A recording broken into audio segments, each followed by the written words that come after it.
Praise the Lord. இன்னைக்கு ரொம்ப முக்கியமான ஒரு டாபிக் நம்ம பார்க்க போகிறோம். இதுவரையில் நம்ம என்னென்ன டாபிக் பார்த்துருக்குறோம் சொல்லுங்க பார்க்கலாம். 2 பேரண்ட்ஸ் கூடுகை நடந்திருக்கு, பெற்றோர்கள் கூடுகை. அதில் ஃபஸ்ட்டு இதில் நம்ம என்ன பார்த்தோம்? பெற்றோர்களுக்கும் பிள்ளைகளுக்கும் இருக்கிற கேப், இடைவெளி, அதை பற்றி நம்ம பார்த்தோம். 2வது கடைசியாக நடந்த கூடுகையில் நம்ம என்ன பார்த்தோம்? லவ்வை பற்றி பார்த்தோம். அப்படி தானே? லவ் பற்றி பார்த்தோம். இன்னைக்கு ரொம்ப முக்கியமான ஒன்று நம்ம பார்க்க போகிறோம். அதுக்கு முன்னாடி உங்கள்கிட்ட ஒரு சில கேள்வி நான் கேட்கலான்னு நினைக்கிறேன். இது நம்ம நார்மலாக ஒரு மெசேஜ் டைம் அப்படின்ற மாதிரி இல்லாமல் ஒரு கலந்துரையாடலாட்டம் இருக்கட்டும். அப்போ தான் வந்து நிறைய காரியங்களை நம்ம புரிந்து கொள்ள முடியும். பிள்ளைங்களுக்கு நம்ம ப்ரைவசி கொடுக்குறோம், தனி உரிமை கொடுக்குறோம், இல்லை ப்ரைவசி கொடுக்குறோம். அது நீங்கள் நல்லதுன்னு நினைக்கிறீங்களா இல்லை கெட்டதுன்னு நீங்கள் நினைக்கிறீங்களா? பிள்ளைகளுக்கு நம்ம ப்ரைவசி கொடுக்கறது, ஏன் ப்ரைவசி கொடுக்குறோம்? உங்கள் கருத்து என்ன அதை பற்றி? பிள்ளைகளுக்கு நம்ம கொடுக்குற ப்ரைவசியை பற்றி உங்கள் கருத்து என்ன? நல்ல சுதந்திரம் கொடுப்பாங்க பிள்ளைகளுக்கு. எங்கே போனாலும் பரவாயில்ல, கேஷுவலாக எடுத்துக்குவாங்க. கொஞ்சம் லேட்டாக வந்தால் கூட பெருசாக எடுத்துக்க மாட்டாங்க. அது சரின்னு நீங்கள் நினைக்கிறீங்களா அல்லது தப்புன்னு நீங்கள் நினைக்கிறீங்களா? தவறுதான். தவறுன்னு சொல்லி ஜான் பிரதர் சொல்கிறாரு. அப்புறம் வேற அது நம்ம நம்ம கொடுக்குற அந்த பிரைவசி அவங்க அதை தவறாக எடுத்துக்கிறாங்க. தவறாக எடுத்துக்கிறாங்க. அப்போ நம்ம கொடுக்குறது சரிதான், ஆனால் அவங்க தான் தப்பாக எடுத்துக்கிறாங்க. சரி, வேற அறிமுகமாக இருக்கணும், அவங்களோட ஃப்ரெண்டு அவங்க அப்படி நம்ம ஃபுல்லாக நம்ம தெரிஞ்சிருந்தோம்னா அவங்க அவங்க கூட போனால் ஓகே, அவங்க நல்ல இதாக இருப்பாங்க அப்படின்ட்டு அவங்களுக்கு தெரிஞ்சதுன்னா நம்ம அனுப்பலாம். சரி, அப்புறம் வேற ஏதாவது? இப்போ நம்ம வாழ்ந்த காலகட்டம் வேற, நம்ம வாழ்ந்த காலகட்டம் வேற, இப்போ இருக்கிற ப்ரெசன்ட் ஜென்ரேஷன்றது வேற. அப்படி தானே? நம்மளாம் எந்த நூற்றாண்டை சேர்ந்தவங்க? 20ஆம் நூற்றாண்டை சேர்ந்தவங்க. இப்போ இருக்கிற பிள்ளைகள்லாம் 21ஆம் நூற்றாண்டை சேர்ந்தவங்க. அப்படி தானே? ஒத்துக்கிட்டு தான் ஆகணும், நம்ம எல்லாம் ஒத்துக்கிட்டு தான் ஆகணும். இதில் நம்ம எத்தனை பேர் 2000க்கு அப்புறம் இங்கே பிறந்தவங்க யாராவது இருக்கிறீங்களா? யாராவது ஒருத்தர் 2000க்கு அப்புறம் பிறந்தவங்க?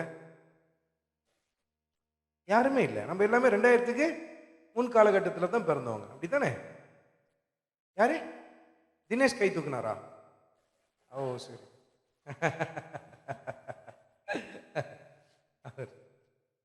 2000 ஆண்டா இருக்கிறாரோ அவரு? சரி, நம்ம எல்லாருமே பார்த்தீங்கன்னா 2000க்கு முன்னாடி பிறந்தவங்க தான். எதற்காக இந்த பெற்றோர் கூடுகை என்பது என்னால் தனிப்பட்ட முறையில் சொல்ல முடியும். ஒரு சில மாதங்களுக்கு முன்பாக கர்த்தர் எனக்கு இந்த உணர்வை தந்தார். பெற்றோர்கள் மேலே ரொம்ப கவனமாக இருக்கணும், பெற்றோர்கள் ரொம்ப முக்கியம். அவங்க உருவானாங்கன்னா பிள்ளைகள் உருவாக்கப்படுவாங்க. அதனால தான் இந்த முயற்சியே. முன்னாடிலாம் நீங்கள் பார்த்தீங்கன்னா யூத் ப்ரேயர் தான் இருந்திருக்கும் நம்ம சர்ச்சில், ஆனால் பெற்றோர்களுக்கான ப்ரேயர் இல்லை. ஆனால் இனிமேல் இது ஃப்ரீக்வெண்ட்டாக நடக்கும். சரி, இப்போ ப்ரைவசி பற்றி நம்மளுக்கு நிறைய யோசிக்கிறோம். இன்றைக்கி நம்ம பைபிள்லேருந்து ப்ரைவசி பற்றி தான் நம்ம பார்க்க போகிறோம். அது என்ன செஞ்சது அப்படின்றத தான் நம்ம பார்க்க போகிறோம். எல்லாருக்கும் தெரிந்த ஒரு சம்பவம் தான், அதிகமாக நம்ம வேதத்தில் படித்த ஒரு சம்பவம், பல முறை கேட்ட ஒரு சம்பவம். அதை குறித்து தான் நம்ம பார்க்க போகிறோம். நாம் பிள்ளைகளுக்கு கொடுக்குற சுதந்திரம், ப்ரைவசி அதிகமாக கொடுக்குறோம். அது எப்படிப்பட்ட மாற்றங்களை ஏற்படுத்தும்? இதில் நம்ம ரொம்ப தெளிவாக இருக்க வேண்டியது அவசியம். வேத புத்தகத்தில் சாமுவேலின் 2வது புத்தகத்தை திருப்பிக் கொள்ளுங்க. அதில் 13வது அதிகாரத்தை எடுத்துக்கொள்ளுங்க. 13வது அதிகாரத்தை எடுத்துக்கொள்ளுங்க. அந்த இடத்துல தான் இந்த சம்பவத்தை நம்ம பார்க்க போகிறோம். இங்கே தாவீது ராஜா தன் பிள்ளைகளுக்கு சுதந்திரத்தை கொடுத்திருந்தார், ப்ரைவசி அதிகமாக கொடுத்திருந்தார். அதை பற்றி நம்ம இங்கே பார்க்க போகிறோம். இப்போ நாமெல்லாம் நம்ம வீட்டில் நம்ம பிள்ளைங்களுக்கு தனி ரூம் கொடுத்துருப்போம். எத்தனை பேர் உங்கள் பிள்ளைங்களுக்கு தனி ரூம் கொடுத்துருக்கிறீங்க? கரங்களை உயர்த்தி காட்டுங்க. எத்தனை பேர் தனியாக என் பிள்ளைக்கு ரூம் கொடுத்துருக்குறேன்? நல்ல கரங்களை உயர்த்தி காட்டுங்க. ஓகே. ஆனால் தாவீது ராஜா இதெல்லாம் கடந்து ஒரு படி மேலே போனவர். அந்த வசனத்தை நம்ம வாசிக்கலாமா? 13வது அதிகாரத்தில் 7வது வசனத்தில் வாசிங்க பார்க்கலாம். அப்பொழுது தாவீது வீட்டுக்கு தாமாரிடத்தில் ஆள் அனுப்பி நீ உன் சகோதரனாகிய அம்னோன் வீட்டுக்கு போய். என்னது? உன் சகோதரனாகிய அம்னோன் வீட்டுக்கு போய். அம்னோனுக்கு அப்ப என்ன இருந்திருக்கு? தனியா ஒரு வீடு இருந்திருக்கு. நீங்க நானும் பிள்ளைகளுக்கு செப்பரேட்டா ஒரு ரூம் தான் தரோம். ஆனா ஐயா என்ன பண்ணிருக்கிறாரு? வீடே தந்துட்டாரு. பயங்கரமான பிரைவசி கொடுத்துருக்கிறார். இது அம்னோனுக்கு மாத்திரம் இல்லை, இன்னொரு இடத்துல கூட நம்ம பார்க்கலாம். 20வது வசனத்துல வாசிங்க பார்க்கலாம். 20ல் அப்பொழுது அவள் சகோதரனாகிய அப்சலோம் அவளை பார்த்து உன் சகோதரனாகிய அம்னோன் உன்னோடு இருந்தானோ? இப்போதும் என் சகோதரியே நீ மௌனமாயிரு, அவன் உன்னுடைய சகோதரன், இந்த காரியத்தை உன் மனதிலே வைக்காதே என்றான். அப்படியே தாமார் தன் சகோதரனாகிய அப்சலோமின் வீட்டில், யார் வீட்டுல? அப்சலோமின் வீட்டில். அப்ப தாவீது தம் பிள்ளைகள் எல்லாருக்கும் என்ன கொடுத்திருக்கிறாரு? பயங்கரமான பிரைவசி கொடுத்திருக்கிறார். தனி வீடே கொடுத்துட்டார். அப்ப என்ன அளவுக்கு சுதந்திரம் அவருக்கு கிடைச்சிருக்குன்றதை யோசித்து பாருங்க. ஒவ்வொருத்தருக்கும் இந்த பிரைவசி என்ன செய்யும்? நாமளும் இன்னைக்கு நம்ம என்ன பண்றோம்னா, ஒரு காலகட்டத்தில் நம்மளாம் ஒரே ரூம் தான், நம்ம எல்லாருக்குமே அந்த ரூம்ல தான் நம்ம தூங்குறது, சாப்பிட்றது, துணி மாத்துறது எல்லாமே அதுதான். இப்போ நமக்குள்ள என்ன ஆகுதுன்னா, ரொம்ப ஜெனரஸாக மாறிட்டோம். நம்ம என்ன சொல்றச்சே, நம்ம தான் இப்படி கஷ்டப்பட்டோம், நம்ம பிள்ளைங்கனாச்சும் கொஞ்சம் நல்லா இருக்கட்டுமே அப்படின்னு சொல்லிட்டு பெரிய வீடாக கட்டுறோம், அல்லது பெரிய வீட்டுக்கு வாடகை போயிடுறோம். அதனால பிள்ளைகளுக்கு ரொம்ப ப்ரைவசி நம்ம கொடுக்குறோம், தனி ரூம் அவங்களுக்கு கொடுக்குறோம். நல்ல எண்ணத்தில் தான் நம்ம செய்கிறோம்.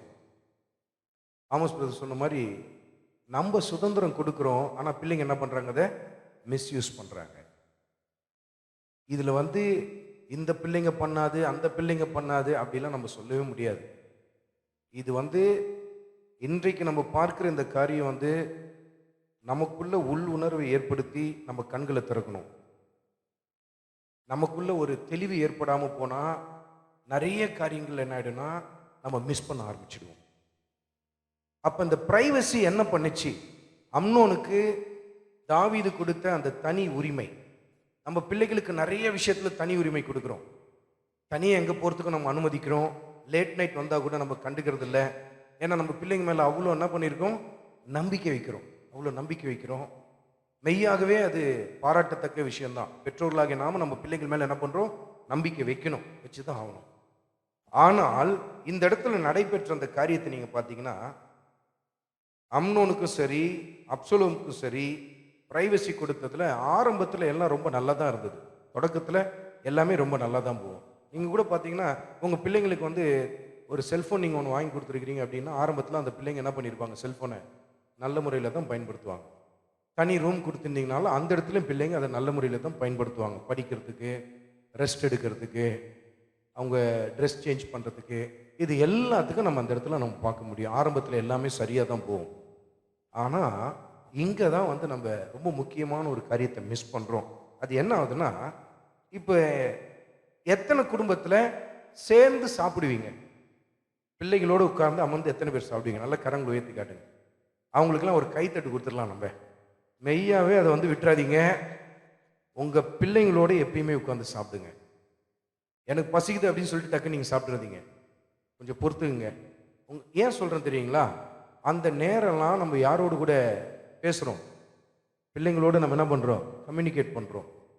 ஆனால் இந்த இடம்லாம் நம்ம மிஸ் பண்ண ஆரம்பித்தோன்னா, தனிப்பட்ட முறையில் நம்ம கூட பிள்ளைங்க ஸ்பெண்ட் பண்ணுற டைம் குறையுது அப்படின்னு சொன்னால் மறுக்க முடியாது, தவிர்க்க முடியாது, எல்லாரும் ஏற்றுக்கொண்டு தான் ஆகணும். அப்போ அந்த நேரத்தை வேற யார் கூடயோ அல்லது வேறு எதோடையோ பிள்ளைங்க என்ன பண்ணுறாங்க? ஸ்பெண்ட் பண்ணுறாங்க. அதை நம்ம ஏற்றுக்கொண்டு தான் ஆகணும். இப்போ என் கூட என் பிள்ளைங்க ஒன்றா உட்காந்து சாப்பிட்றாங்க அப்படின்னு சொன்னால், அப்போ 7 to அல்லது 8 to 8:30 வரலும் உட்காந்து நாங்கள் சாப்பிட்றோம், எல்லாரும் அப்படி சாப்பிட்றோம் அப்படின்னு சொன்னால், ஒருவேளை நான் அதுக்கு முன்பாகவே நான் சாப்பிட்டுட்டேன், பிள்ளைங்க மாத்திரம் தனியாக சாப்பிட்றாங்கன்னா, கண்டிப்பாக பிள்ளைங்க தனியாக சாப்பிட மாட்டாங்க. கையில் என்ன இருக்கும் சொல்லுங்க பார்க்கலாம்? செல்ஃபோனை ப்ரௌஸ் பண்ணிட்டு என்ன பண்ணுவாங்க? அப்போ நம்ம கூட ஸ்பெண்ட் பண்ணுற டைம் குறைய குறைய அந்த டைம் அவங்க ரொம்ப ப்ராப்பராக யூட்டிலைஸ் பண்ணுவாங்கன்னு மாத்திரம் நீங்கள் நினைக்காதீங்க. அதை கண்டிப்பாக அவங்க என்ன பண்ணுவாங்க? நாட்கள் போக போக தவறாக தான் யூட்டிலைஸ் பண்ண ஆரம்பிப்பாங்க. அந்த நேரத்தை வேற ஏதோ ஒன்று எடுத்துக்கும், கண்டிப்பாக எடுக்கும். அது மொபைலாக இருக்கலாம், டிவியாக இருக்கலாம், வேறு ஏதாவது சிந்தனைகளாக இருக்கலாம், அல்லது நண்பர்களாக இருக்கலாம்.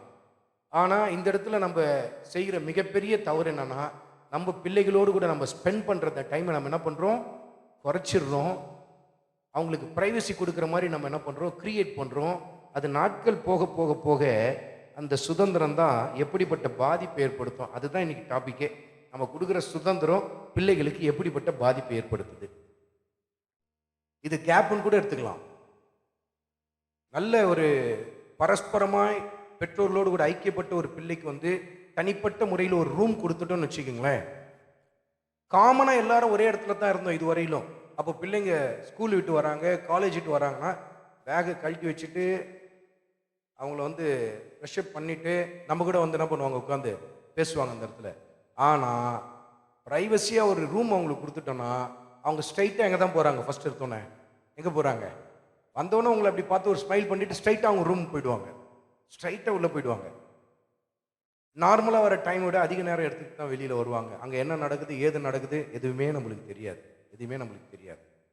இந்த இடைவெளி தான் அங்கே யார் நுழையிறா, ஃபர்ஸ்ட் பாதிப்பு என்ன அப்படின்றத தான் நம்ம பார்க்க போகிறோம். அதில் பார்த்தீங்கன்னா 13வது அதிகாரத்தில் 3வது வசனத்தை வாசிங்க பார்க்கலாம். அம்னோனுக்கு தாவீதுடைய தமையன் சிமியாவின் குமாரனாகிய யோனதாப் என்னும் பேருள்ள ஒரு சிநேகிதன் இருந்தான். அந்த யோனதாப் மகா தந்திரவாதி. யாரவன்? நல்ல நண்பன் போல தான் தெரியும். இப்ப ஆபேல் பாஸ்டருடைய ஒய்ஃப் வந்து கருத்து ஒன்று சொன்னாங்க. நாம் வந்து தனிமையில் அனுப்புகிற பிள்ளைங்க வந்து நம்மளுக்கு நல்ல தெரிஞ்ச பிள்ளைங்களா இருக்கணும், நல்ல பழகின பிள்ளைங்களா இருக்கணும். ஆனால் இங்கே ஒரு தடவை நீங்கள் அதை வாசித்து பாருங்க. இவன் யாரு? இவன் சொந்தக்காரன்றதோட இன்னும் கூட ஒன்று சொல்லலாம். யாரு? பெரியப்பா பையன் தானே. பாருங்க அந்த வசனத்தில் எப்படி எழுதப்பட்டிருக்கு பாருங்க, எப்படி எழுதப்பட்டிருக்கு. அம்னோனுக்கு தாவீதுடைய தமையன் யாரு? அண்ணன் தமையன் சிமியாவின் குமாரனாகிய யோனதா. அப்ப இந்த இடத்துல இவன் தெரிஞ்சவனா தெரியாதவனா? நல்லா தெரிஞ்சவன் தான், ரொம்ப நல்லாவே தெரிஞ்சவன் தான். அது மாத்திரம் இல்ல, ரொம்ப நெருங்கின சொந்தக்காரன். ஏன்னா ஒரே ஏஜ் குரூப் தான் அவங்கெல்லாம், ஒரே ஏஜ் குரூப் தான். அதனால அவங்களுக்குள்ள நல்ல பரஸ்பரமான ஒரு நட்பு ஏற்பட்டிருக்கு. இப்ப அம்னோன் தன்னுடைய வீட்டில் இருக்கிற இடத்துல அவனோடு கூட நேரத்தை பகிர்ந்து கொள்ற மிக முக்கியமான நபர் யார் தான்? இந்த யாரு? யோனதாப் தான். ஆனா இந்த யோனதாப்பை குறித்து எழுதப்பட்டிருக்கிறது அவன் யாரா? மகா யார் அவன்? தந்திரசாலி. அப்படின்னா கிராஃப்டி, அப்படின்னா ரொம்ப ஒரு காரியத்தை மதிநுட்பமா செய்யறது மாத்திரம் இல்ல, புத்திசாலித்தனமா செய்யறது மாத்திரம் இல்ல, அவனுடைய மைண்ட் வந்து ரொம்ப கரெக்டான ஒரு மைண்ட். அதை தான் ஆண்டவர் அந்த இடத்துல மகா தந்திரவாதி அப்படின்ற வார்த்தையை பயன்படுத்தியிருக்கிறார். இன்னைக்கு நம்ம பிரைவசி கொடுக்குற இடத்துல நமக்கும் பிள்ளைகளுக்கு ஏற்படுறது இடைவெளியை வேற யாரோ வந்து என்ன பண்றாங்க? ஆக்குபை பண்றாங்க. வேற யாரோ வந்து அந்த இடத்துல என்ன பண்றாங்க? பிடிக்கிறாங்க. அது எது வேணா இருக்கலாம், நபர்களா இருக்கலாம் அல்லது பொருட்களா இருக்கலாம், எது வேண்டுமானாலும் இருக்கலாம். இந்த இடத்துல நம்ம இங்க அம்னோனுக்கு நம்ம பார்க்கும்போது எது பிடித்தது? அந்த இடத்துல யார் தான்? தந்திரவாதி ஒருத்தன் வந்து சேர்ந்தது. அம்னோன் வாழ்க்கையில ஒரு பெரிய ஒரு மாற்றத்தை ஏற்படுத்த ஆரம்பிச்சிருச்சு. இந்த பிரைவசி அந்த டைம்ல பிள்ளைகளுக்கு வாழ்க்கையில இன்ட்ராக்ட் பண்ற ஆட்கள், குறுக்கிடுறவங்க தான் பெரிய தாக்கத்தை ஏற்படுத்துவாங்க. அந்த தாக்கம் எப்படிப்பட்ட தாக்கம் அப்படின்னு சொல்லி நீங்க பாத்தீங்கன்னா, யோனதாப் வந்து எத்தனை காரியத்துக்கு நம்ம நிலநாட்டமா வைக்கலாம்னா, கெட்ட நண்பர்களுக்கு வைக்கலாம், செல்போனுக்கு ரொம்ப முக்கியமா ஒரு எக்ஸாம்பிளா வைத்துக் கொள்ளலாம், அல்லது கெட்ட பொழுதுபோக்குகளா இருக்கலாம். ஏன்னா அவனுடைய பேர் என்னது? யோனதாப். அது மாத்திரம் அவன் யாரு? மகா தந்திரவாதி. அப்ப இன்றைக்கு நம்ம பிள்ளைங்களோடையே இருக்கிற ஒன்று என்னது? செல்போன். சொல்ல போனா நம்மளாம் ரொம்ப பிளஸட் ஜெனரேஷன்.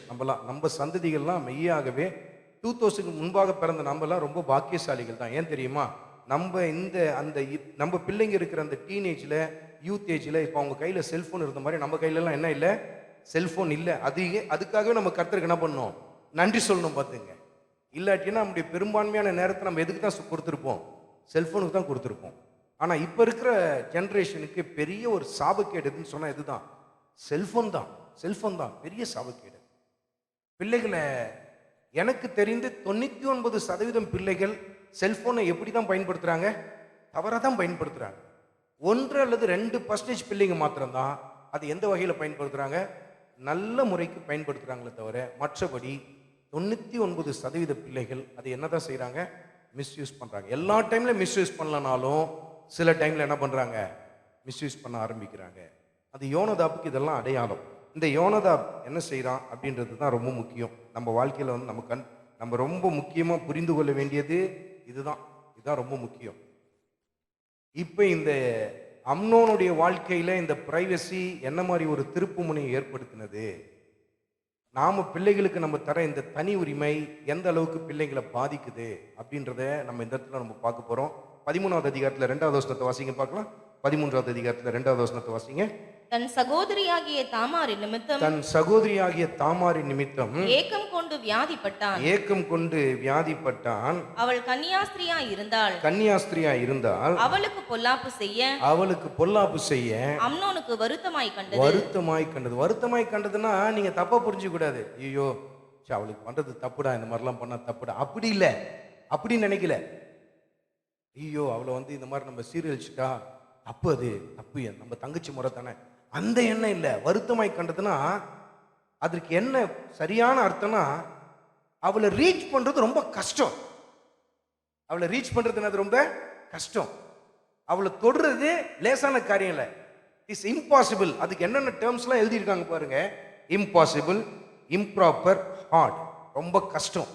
தாமாரை போய் ரீச் பண்றது என்னது ரொம்ப ரொம்ப கஷ்டம். ஏன்னா தாமாரை சுற்றி ஒரு பாதுகாப்பு வளையம் இருக்கு. என்னெல்லாம் இருக்கு சொல்லுங்க பார்க்கலாம்.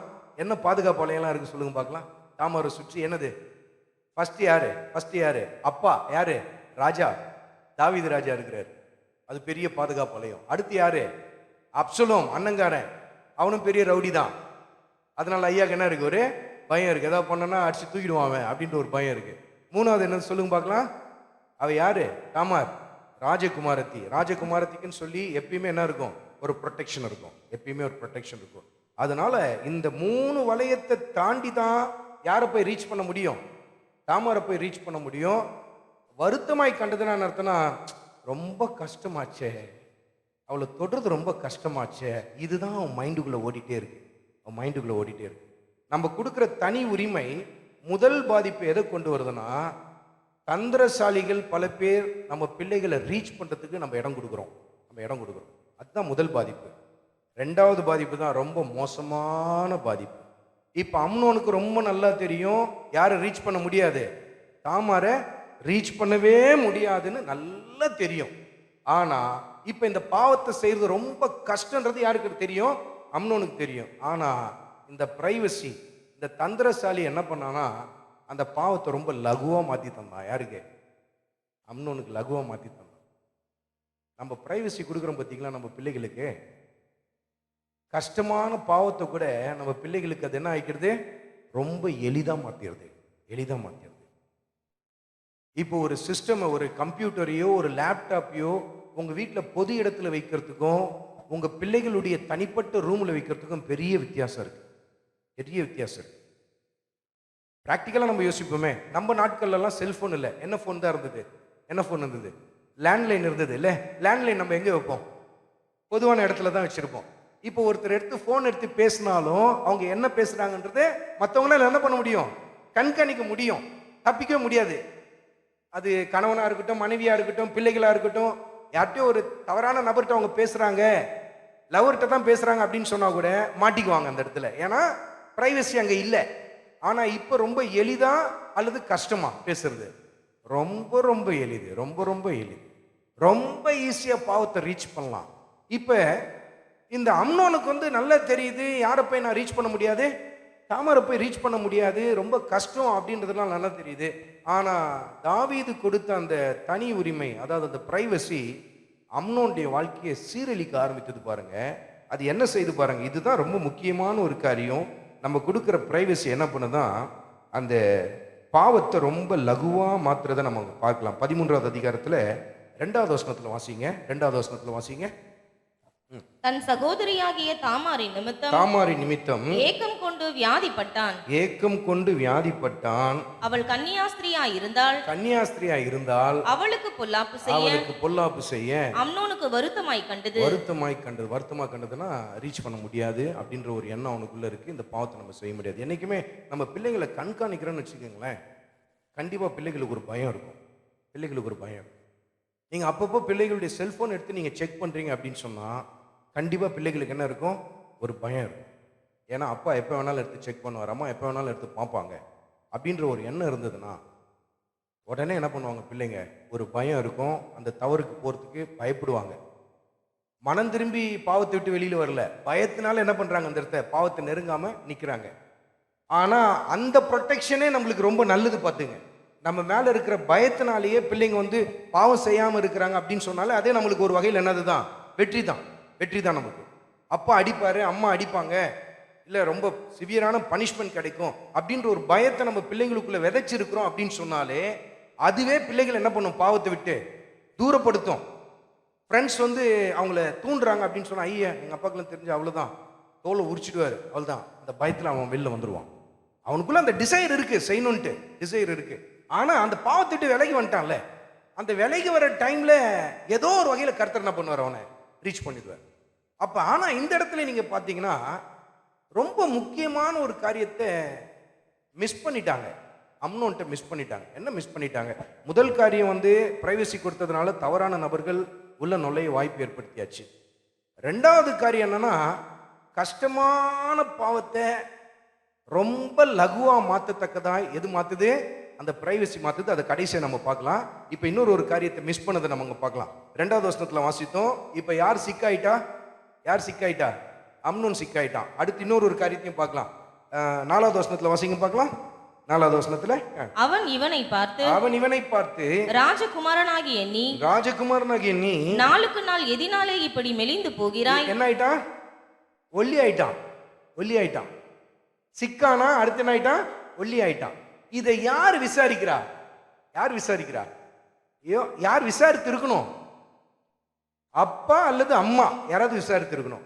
ஆனா 2 பேருமே மிஸ் பண்ணிட்டாங்க. ஆனா யார் விசாரிக்கிறது அந்த இடத்துல? பிரைவசி. பார்த்தீங்களா, தான் புள்ள சிக்கா இருக்கிறான்றது கூட யாருக்கு தெரியல. அப்பாவுக்கும் தெரியல, அம்மாவுக்கும் தெரியல. சரி, சிக்கா இருக்கிறது உள் ஜோரம் அடிக்குதுன்னு வச்சுக்கோமே, உள்காய்ச்சல் அடிக்குது, அதனால கண்டுபிடிக்க முடியலன்னு வச்சுக்கலாம். அவன் ஒல்லி ஆகிறது கூட தெரியாதா? அப்பாவால் அம்மாவால் கண்டுபிடிக்க முடியாதா? வெயிட் போட்டாலும் நம்மளுக்கு தெரியும் பிள்ளைங்களுக்கு, ரொம்ப நீ குண்டாயிட்ட அப்படின்னு நம்ம சொல்லுவோம். இழைச்சி போனாலும் நம்ம என்ன பண்ணுவோம், சொல்றோமா இல்லையா? ஏன் நம்ம ரொம்ப அடிக்கடி பார்க்காதவங்களா இருந்தாலும் என்னைக்கோ ஒரு தடவை பார்த்தா கூட நம்ம பார்த்து ஐடென்டிஃபை பண்ணா ரொம்ப டல்லா இருக்கிறேன், என்ன ரொம்ப இழைச்சிருக்கிறேன், ஐடென்டிஃபை பண்ண முடியுதுல்ல. ஆனா இந்த இடத்துல பாருங்க, அந்த பெற்றோர்கள் எந்த அளவுக்கு அதை மிஸ் பண்ணிட்டாங்க பாருங்க. அப்ப அந்த அளவுக்கு என்ன ஏற்பட்டுருச்சு, இடைவெளி ஏற்பட்டுருச்சு. பிரைவசி உங்களுக்கும் உங்க பிள்ளைகளுக்கும் எதை ஏற்படுத்தும், இடைவெளியை ஏற்படுத்தும். இதை கூட கண்டுபிடிக்க முடியாம போயிடுச்சு. சரி, இப்படி கூட எடுத்துக்கலாம். அவன் அம்னோனுடைய சிந்தையில வந்து தாமாரை பத்தி தப்பான எண்ணத்தோட அவன் இருக்கிறான். கண்டிப்பா ஒருத்தருடைய சிந்தையில் இருக்கிறத கண்டுபிடிக்க முடியாது நம்மளால. நம்ம பிள்ளைகளுடைய சிந்தையில் என்ன இருக்குன்னு நம்மளால கண்டுபிடிக்க முடியுமா? கண்டுபிடிக்க முடியாது. ஏன்னா அது உள் உணர்வு, அதை நம்மளால கண்டுபிடிக்க முடியாது. ஒல்லியாவது கூட கண்டுபிடிக்க முடியாதா? சிக்காவது நம்மளால கண்டுபிடிக்க முடியாதா? பிள்ளைங்களுடைய பேச்சு, நடை, உடை, பாவனையில ஏற்படுற மாற்றத்தை நம்மளால கண்டுபிடிக்க முடியுமா? முடியாதா? இப்போ பிள்ளைங்க காதல் வயப்பட்டிருக்கிறாங்களா இல்லையான்றதை நம்மளால கண்டுபிடிக்க முடியுமா? முடியாதா? நீங்க என்ன சொல்றீங்க? எத்தனை பேர் சொல்றீங்க கண்டுபிடிக்க முடியும்னு? எத்தனை பேர் சொல்றீங்க? எப்படி கண்டுபிடிப்பீங்க சொல்லுங்க பார்க்கலாம். சும்மா நீங்க கண்டுபிடிச்ச விதத்தை சொல்லுங்க. அது மற்றவங்களுக்கு பிரயோஜனமாகும். எப்படி நீங்க கண்டுபிடிக்கிறீங்க உங்க பிள்ளைங்க வந்து இந்த ட்ராக் மாறுறாங்க அப்படின்றத எப்படி நீங்க கண்டுபிடிக்கிறீங்க? அந்த மைக் இருந்தால் கொஞ்சம் கொடுங்க. யாராவது ஒருத்தர் சொல்லுங்க பார்க்கலாம். நீங்க எப்படி கண்டுபிடிச்சீங்க, எப்படி ஐடென்டிஃபை பண்ணீங்க? நம்ம பிள்ளைங்க கிட்ட சாதாரணமா ஏதாவது ஒரு கேள்வி கேட்டா கூட கோபப்படுவாங்க. ரைட். ரொம்ப டென்ஷன் ஆகுறாங்க. ரைட். அப்புறம் வேற நேரத்தை செலவு செய்வாங்க. அதிக நேரத்தை எங்க வீட்டுக்கு வந்து அதிக நேரம் கொஞ்சம் வெளியே போற மாதிரி போயிட்டு அதிக நேரம் செலவு பண்ணுவாங்க. அதுல கண்டுபிடிக்கலாம். ரொம்ப லேட்டா காலதாமதமா வருது. அப்புறம் வேற எப்பவுமே ஸ்கூலுக்கு போயிட்டு வந்துட்டு டியூஷன் போயிட்டு வருவாங்க. வரது லேட்டாக வருவாங்க. ஒரு சில நேரங்களில் லேட்டாக வந்தாக்கா ரீசன் சொல்லுவாங்க. ஒரு சில எப்பவுமே லேட்டு சொல்லும் போது வாட்ச் பண்ண ஆரம்பிச்சிட்டேன், பின்னாடி போக ஆரம்பிச்சிட்டேன். அப்போ தான் தெரிஞ்சு. அப்போ ஒரு பின்னாடியே போய் ஸ்பையாட்டுமே போய் கண்டுபிடிச்சிட்டு இருக்காரு. சரி, வேற நீங்க எப்படி வேற ஏதாவது சொல்லுங்க, வேகமா சொல்லுங்க.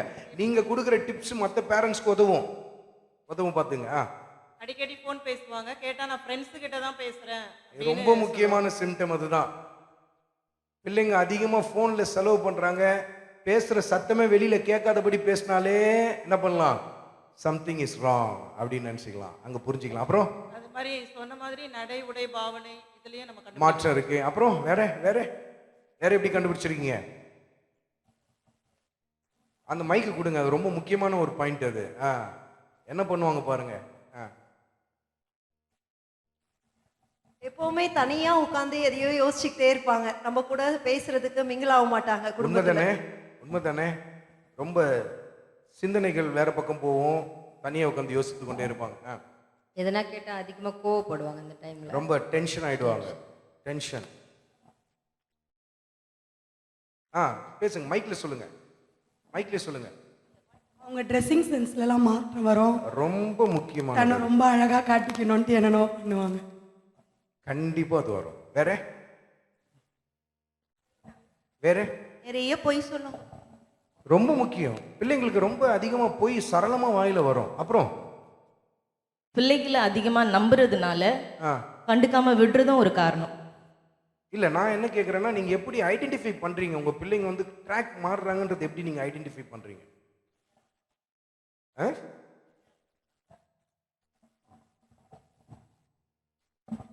மோஸ்ட்லி தனியாக இருக்கணும்னு நினைப்பாங்க. தங்களை தனிமைப்படுத்தி கொண்டே இருப்பாங்க. இதெல்லாம் நம்ம பேரண்ட்ஸ் ஐடென்டிஃபை பண்ண தவறிட்டோன்னு வச்சுக்கோங்களேன், பிள்ளைங்க வந்து ரொம்ப வெகு தூரம் கடந்து போயிடுவாங்க. நம்ம தாமதிக்கிற ஒவ்வொரு மணித்துளிகளும் பிள்ளைகள் வந்து எதுக்கு நெருங்கி போகிறாங்க? பாவத்துக்கு ரொம்ப நெருங்கி போகிறாங்கன்றதை நம்ம உணர்ந்து கொள்ளணும். ஆனால் இங்கே பாருங்க, அவன் ஒல்லியாக ஆயிட்டான். அதை கூட யாரும் கண்டுபிடிக்கல. ஒருவேளை பல்லியாக மாறி இருந்தால் அவனை கண்டுபிடிச்சிட்டு போகிற போல இருக்கு அவரு. ஒரு ராஜாவால அல்லது அந்த பெற்றோர், ராஜான்னு விட்டுருவோம், முதல்ல ஒரு தகப்பன், அம்னோனுக்கு தகப்பன். அதுவும் அம்னோன் யாரு? அம்னோன் யார் சொல்லுங்க பார்க்கலாம். தாவீதுக்கு யாரு? யாரு? மொத பையன். மொத பையன் ஐயா, மொத பையன். தாவீதுக்கு அடுத்து அரியணையில் வரப்போறது யாரு? அம்னோன் தான். கரெக்ட் தானே? அம்னோன் தானே? அப்போ ஃபர்ஸ்ட் வந்து அந்த மூத்த குமாரனுக்கு தான் என்ன பாகம்? சேஷ்டபுத்திர பாகம். அப்ப ராஜா, தாவீது ராஜாவுக்கு அடுத்து அந்த மணிமகுடத்துல வந்து உட்கார போறது யார் தான்? அம்னோன் தான். அப்பனா எந்த அளவுக்கு தாவீது வந்து அம்னோன் மேல கருத்தா இருந்திருக்கணும், கரிசனையா இருந்திருக்கணும். ஆனா அதை மிஸ் பண்ணிட்டார். சரி, அவர் தான் மிஸ் பண்ணார். அவர் பிஸியான ஆளு, யுத்தத்துக்கு போறாரு வராரு. அம்மா என்ன பண்ணாங்க? அவங்க நான் சண்டைக்கா போனாங்க. இன்னைக்கு நிறைய இடத்துல என்ன ஆகுதுன்னா, பிள்ளைகளுக்குள்ள ஏற்பட்ட சின்ன சின்ன மாற்றங்கள், அந்த அதிர்வுகளை கூட நம்ம கவனிக்க தவறதுனால தான் அது மிகப்பெரிய பிரச்சனைக்கு நேரம் நடக்குது. ரொம்ப முக்கியமாக பிள்ளைகளுடைய ட்ரெஸ்ஸிங் சென்ஸில் மாற்றம் ஏற்பட்டாலே கேர்ஃபுல் ஆகிடுங்க. ரொம்ப விதவிதமாக போடுது பிள்ளை, ரொம்ப தன்னை வந்து ஒரு மாடலிங் ஆட்டம் அப்படி மாற்றிக்குது. அதே போல தான் பசங்களும் முடியை வந்து வித்தியாசமாக வெட்டுறான், அவனுடைய ட்ரெஸ்ஸிங் எல்லாம் ரொம்ப வித்தியாசமாக மாறுது, பேச்சு ரொம்ப வித்தியாசமாக மாறுது. இப்படிலாம் இருந்ததுன்னா ஐடென்டிஃபை பண்ணிவிடுங்க. பிள்ளைங்க என்ன பண்ணுறாங்க? ட்ராக் மாறுறாங்க. இது பிள்ளைகளுக்கு மாத்திரம் இல்லை, கணவனுக்கும் மனைவிக்கும் தான். கணவனுக்குள்ளேயும் இப்படி திடீரென்று சொல்லி ட்ரெஸ்ஸிங்கில் பயங்கரமான ஒரு இம்ப்ரூவ்மெண்ட் ஆகிடுது அப்படின்னு சொன்னால் உடனே என்ன நினைங்க? அந்த இடத்துல ஒரு செக் பாயிண்ட் வைங்க. சந்தேகப்பட்ட சொல்ல நான், அப்போ அந்த இடத்துல ஏதோ சம்திங் இஸ் ராங் அப்படின்றத நீங்கள் புரிந்து கொள்ளலாம். என்னைக்குமே வந்து நார்மலாக ட்ரெஸ் பண்ணிட்டு போகிற ஒரு சமீப நாட்களாக ரொம்ப டீக்காக ட்ரெஸ் பண்ணுறாரு அப்படின்னா கொஞ்சம் யோசிக்கணும். அதே மாதிரி தான் எப்பயுமே ரொம்ப சிம்பிளாக இருக்கிறவ இப்போ பார்த்தா ரொம்ப அதிகமாக டெக்கரேட் பண்ணுறாள் தன்னை. என்ன இது காரணம்? கொஞ்சம் கேர்ஃபுல்லாக பார்க்கணும். இதை நான் உங்கள்கிட்ட சொல்லியிருப்பேன்னு எனக்கு தெரியாது. ரொம்ப வருஷங்களுக்கு முன்பாக நான் எஸ்ஆர்எம் இன்ஸ்டிடியூஷனில் ஒர்க் பண்ணும்பொழுது அப்போ சில ஃபேக்கல்ட்டிஸ் கூட என்கிட்ட கவுன்சிலிங்காக வருவாங்க. அப்போ ஒரு சகோதரி வந்து என்கிட்ட வந்து ஒரு கவுன்சிலிங்காக வந்தப்போ அவங்க சொன்னாங்க. அப்போ நான் முதல் காரியம் ஒரு காரியத்தை கேட்டேன், உங்கள் கணவன் மீது உங்களுக்கு அதிகப்படியான சந்தேகம் இருக்கா அப்படின்னு சொன்னோன்னே, ஆமாம், சரி, அதை எப்படி கண்டுபிடிக்கலாம் அப்படின்னும் போது ஒரு வார்த்தை அவங்க வாய் தவறி அவங்க வாயிலிருந்து வந்தது. முந்திலாம் இப்படி என் வீட்டுக்காரர் இப்படி ட்ரெஸ் பண்ண மாட்டார், ஆனால் இப்போல்லாம் பார்த்தா ரொம்ப டீக்காக ட்ரெஸ் பண்ணுறாரு, ரொம்ப டீக்காக ட்ரெஸ் பண்ணுறாரு. நான் உடனே அடுத்த கேள்வி கேட்டேன், அவர் ட்ரெஸ் பண்ணுற கலர் யார் கூட ஒத்து போகுதுன்னு கொஞ்சம் பாருங்க அப்படின்னு சொன்னேன். யார் கூட கொஞ்சம் மேட்சாக போகிறாருன்னு கொஞ்சம் பாருங்க. அப்போ அவங்க சொன்னது எனக்கு அதிர்ச்சியாக இருந்தது. என்ன தெரியுமா? என் தங்கச்சி போடுற ட்ரெஸ்ஸுக்கு கலருக்கு உதைக்குது. பார்த்தீங்களாங்க? பார்த்தீங்களா? பிள்ளைங்களுக்குள்ள ஏற்பட்ட சின்ன சின்ன மாற்றங்களை நம்ம கவனிக்கிறோம். அடிக்கடி தனிமைப்படுத்தி கொள்றாங்க, ரொம்ப அதிகமாக செல்ஃபோன் பயன்படுத்துகிறாங்க. ஃபோன் கால் இத்தனை நாள் எல்லார் முன்னாடியும் பேசின பிள்ளை ஒரு சில இடத்துல ஃபோன் வந்துட்டா மாத்திரம் தனியாக எடுத்துகிட்டு போய் ஓடுறாங்க. அதனால ஏதோ சம்திங் இஸ் ராங் அப்படின்னு நினைக்கக்கூடாது, அது தப்பு அப்படின்னு நினைக்கக்கூடாது. ஆனால் எப்பொழுதுமே இந்த குறிப்பிட்ட டைமில் தனியாக போய் பேசுகிறாங்க. இந்த நம்பர்லேருந்து வந்தால் மாத்திரம் ரொம்ப மெதுவாக பேசுகிறாங்க பிள்ளைங்க. அவங்க முகம்லாம் ரொம்ப பிரைட்டாக இருக்குது அந்த சமயத்தில். ரொம்ப சிரித்து சிரித்து பேசுகிறாங்க. அதெல்லாம் வச்சு நம்ம கண்டுபிடிக்கலாம் பிள்ளைங்க என்ன பண்ணுறாங்க, தவறாக போய் கொண்டு இருக்கிறாங்கன்றத நம்ம கண்டுபிடிக்கலாம். ஆனால் இதெல்லாம் விட்டுருங்க. ஆனால் தாவீது எப்படி இதை மிஸ் பண்ணாருன்னு தெரியல, பெற்றோர்கள் எப்படி மிஸ் பண்ணாங்கன்னு தெரியல. 13வது அதிகாரத்தில் 4வது வசனத்தில், ராஜகுமாரனாகிய நீ நாளுக்கு நாள் எப்படி மெலிந்து போகிறாய், எதனால் மெலிந்து போகிறாய் அப்படின்னு யார் கண்டுபிடிக்கிறா? நல்லா தெரிஞ்சுங்க, நீங்க கண்டுபிடிக்க தவறுனீங்கன்னா எதிரி கண்டுபிடிப்பான். நம்ம மிஸ் பண்ற இடத்தெல்லாம் யார் மிஸ் பண்ணாம பிடிப்பா? யாரு? எதிரி. தந்திரசாலி பிடிப்பான், தந்திரசாலி பிடிப்பான் அந்த இடத்த. இப்ப பிள்ளைகளுக்கு வந்து கரிசனையா 2 பேர் சில வார்த்தைகளை பேசணும்னா பிள்ளைங்க மயங்கிடுறாங்க. பார்த்துருக்கீங்களா? சில பேர்கிட்ட பெற்றோர்கள்ட்ட அந்த அன்பு அரவணைப்பு குறைந்து போனா அதை நிச்சயமா பிள்ளைகள் வெளியில தேட ஆரம்பிப்பாங்க, வெளியில தேட ஆரம்பிப்பாங்க. இப்ப இந்த இடத்துல மாத்திரம் அம்னோன் வந்து தன்னுடைய பிரச்சனைகளை தன் தகப்பனுட்டையோ தாயிட்டையோ ஷேர் பண்ணியிருந்தா எஸ்கேப் ஆயிருக்கலாம். அல்லது தகப்பனும் தாயும் அவனுக்குள்ள இருக்கிற அந்த மாற்றத்தை கண்டுபிடிச்சிருந்தாங்கன்னா கண்டிப்பா யாரை காப்பாத்திருக்கலாம்? அம்னோனை காப்பாத்திருக்கலாம். ரெண்டுமே நடைபெறவில்லை, ரெண்டுமே நடைபெறவில்லை. அந்த இடைவெளியை தான் யார் பயன்படுத்திக்கிட்டா? யார் பயன்படுத்திக்கிட்டா? இந்த தந்திரசாலி என்ன பண்ணிட்டான்? பயன்படுத்திக்கிட்டான். பயன்படுத்திக்கிட்டு என்ன செய்யறான்றது ரொம்ப முக்கியம் பாருங்க. இதை தான் வந்து நம்ம அதிகமாக கவனிக்க வேண்டியது. இப்போ ஆரம்பத்தில் நான் ஒரு கேள்வி கேட்டேன், எத்தனை பேர் வந்து உங்க பிள்ளைகளுக்கு தனியாக ரூம் கொடுத்துருக்கீங்க அப்படின்னு சொல்லி கேட்டேன். ஒரு சில பேர் தான் கரங்களை உயர்த்தி காட்டுங்க. திரும்ப ஒரு தடவை கரங்களை உயர்த்தி காட்டுங்க பார்க்கலாம். தனி ரூம் என் பிள்ளைகளுக்கு இருக்கு, ரைட். இன்னைக்கு மற்றவங்களாம் நீங்க நினைக்காதீங்க நான் என் பிள்ளைக்கு பிரைவசியே தரல, நீங்க நினைக்காதீங்க. நாம இன்டைரக்டா பல சமயத்தில் நம்ம பிள்ளைகளுக்கு பிரைவசி நிறைய இடத்துல தரோம். எப்படி பிரைவசி தரம் தெரியுமா? அடிக்கடி நம்ம வெளியில போயிட்டு இருக்கிறோம், அப்பாவும் வெளியில போறாரு, அம்மாவும் வெளியில போறாங்க. அப்ப வீட்டுல யார் இருக்கிறா? ஒரே ரூம் தான், ஆனா அந்த ரூம்ல யார் தனியா இருக்கிறா? பிள்ளைங்க தனியா இருக்கிறா. தனி ரூம் நான் கொடுத்தது இல்லை, என் பிள்ளைக்கு நான் பிரைவசி கொடுக்கல அப்படின்னு சொல்லிட்டு மிஸ்கால்குலேஷன் பண்ணக்கூடாது. பிரைவசியே இல்லை என் பிள்ளைக்கு நினைக்காதீங்க. நீங்க அடிக்கடி வெளியில போய் கொண்டே இருக்கிறீங்க. உங்க பிள்ளைங்க வீட்டில் இருக்கிற டைம்ல நீங்க வெளியில போறீங்க. கணவன் வந்து வேலையிலேருந்து திரும்பி வரதுக்கு லேட் ஆகுது. நீங்க அந்த டைம்ல நீங்க வெளியில போய் ஏதோ ஒரு காரணம், வேற வேல்யூபிள் ரீசன்ஸ் இருக்கலாம், ஃபங்க்ஷனுக்கு போயிருக்கலாம், பர்ச்சேஸுக்கு போயிருக்கலாம், ஹாஸ்பிட்டல் போயிருக்கலாம். ஏதோ ஒரு காரணத்தில் நீங்க வெளியில போகும்போது யார் அங்க தனியா இருக்கிறா? பிள்ளைங்க தனியா இருக்கிறாங்க. அங்கேயே நம்ம என்ன கிரியேட் பண்றோம்? பிரைவசியை நம்ம பிள்ளைங்களுக்கு தந்து கொண்டு இருக்கிறோம்.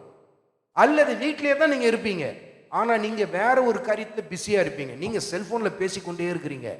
பிள்ளைங்க அந்த டைம்ல தனிப்பட்ட முறையில் ஒரு பிரைவசியில தான் இருக்கிறாங்க. வீட்டுக்குள்ளேயே தான் இருப்பீங்க, ஆனா வீட்டில் இருக்க மாட்டீங்க. வீட்டு வாசப்பட்டில் நின்று கதை பேசிக்கிட்டே இருப்பீங்க. நீங்க உள்ள பிள்ளைங்க என்ன பண்ணும்? தனிப்பட்ட முறையில் உட்காந்துட்டு இருப்பாங்க. தனி ரூம் கொடுத்தா தான் பிரச்சனை நீங்க நினைக்காதீங்க. பிள்ளைங்களை நீங்க தனிமைப்படுத்தினா கூட என்னதுதான்? பிரச்சனை தான், பிரச்சனை தான். நம்ம பல சமயத்துல வந்து நம்ம பிள்ளைங்களுக்கு நம்ம பிரைவசி தரல, நம்ம கட்டுப்பாட்டில் வைக்கிறோம் அப்படின்னு நினைக்கிறோம். ஆனால் மறைமுகமாக நம்ம பல சமயத்தில் நம்ம பிள்ளைகளுக்கு எதை கிரியேட் பண்ணி தந்துடுறோம்? பிரைவசியை கிரியேட் பண்ணி தந்துடுறோம். நம்ம அடிக்கடி அவுட்டிங் போகிறது, கணவன் மனைவி அடிக்கடி வெளியில் போயிடுவாங்க ஏதாவது ஒரு காரணத்துக்காக. அப்பா அம்மா வெளியில் போயிட்டு வந்துடுவோம், வீட்டில் பத்திரமாரு அப்படின்னு சொல்லிட்டு போவோம்.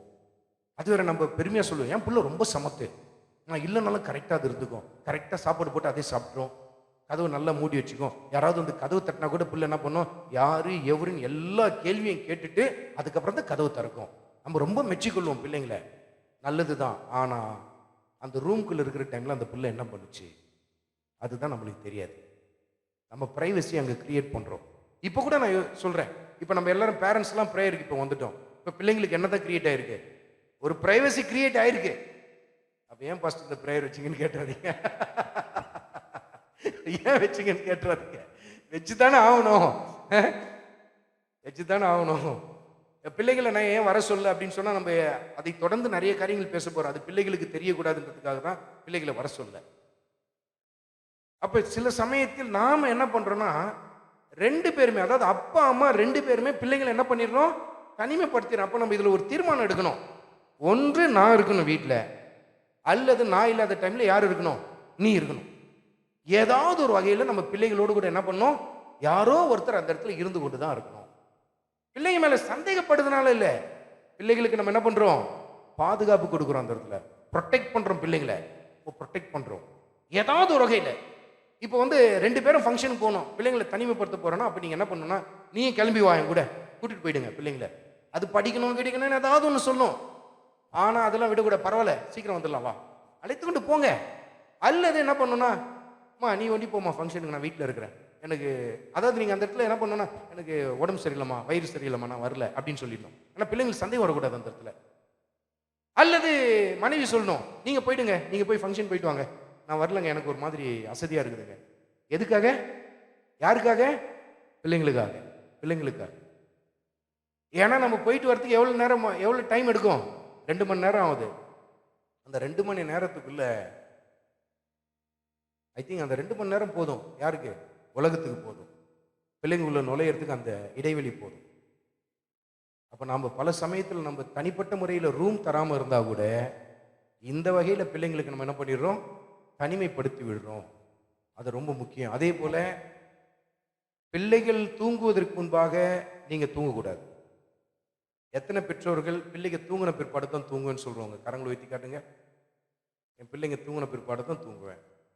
எத்தனை பெற்றோர்கள் இல்லை பிள்ளைங்க தூங்குறதுக்கு முன்னாடியே நான் தூங்க போய்டுன்றவங்க எத்தனை பேர்? கரங்களை உயர்த்தி காட்டுங்க. அந்த தவறு செய்யாதீங்க. பிள்ளைங்க தூங்கின பிற்பாடு தான் நீங்கள் என்ன பண்ணணும்? படுக்கைக்கு போகணும். அல்லது ஒன்றாக சேர்ந்து தூங்குங்க. ஒரே டைமில் எல்லாரும் என்ன பண்ணுங்க? கொரட்டை விட ஆரம்பிச்சிடுங்க. ஏன்னா நீங்கள் நினைப்பீங்க பிள்ளை கரெக்ட் டைமில் தூங்கிடும் அப்படின்னு நீங்கள் நினைப்பீங்க. ஆனால் லேட் நைட்டு தான் பிள்ளைங்களுக்கு என்னது? அந்த இருளான நேரங்கள் தான் அவங்களுக்கு ரொம்ப முக்கியமான நேரமாக இருக்கும்.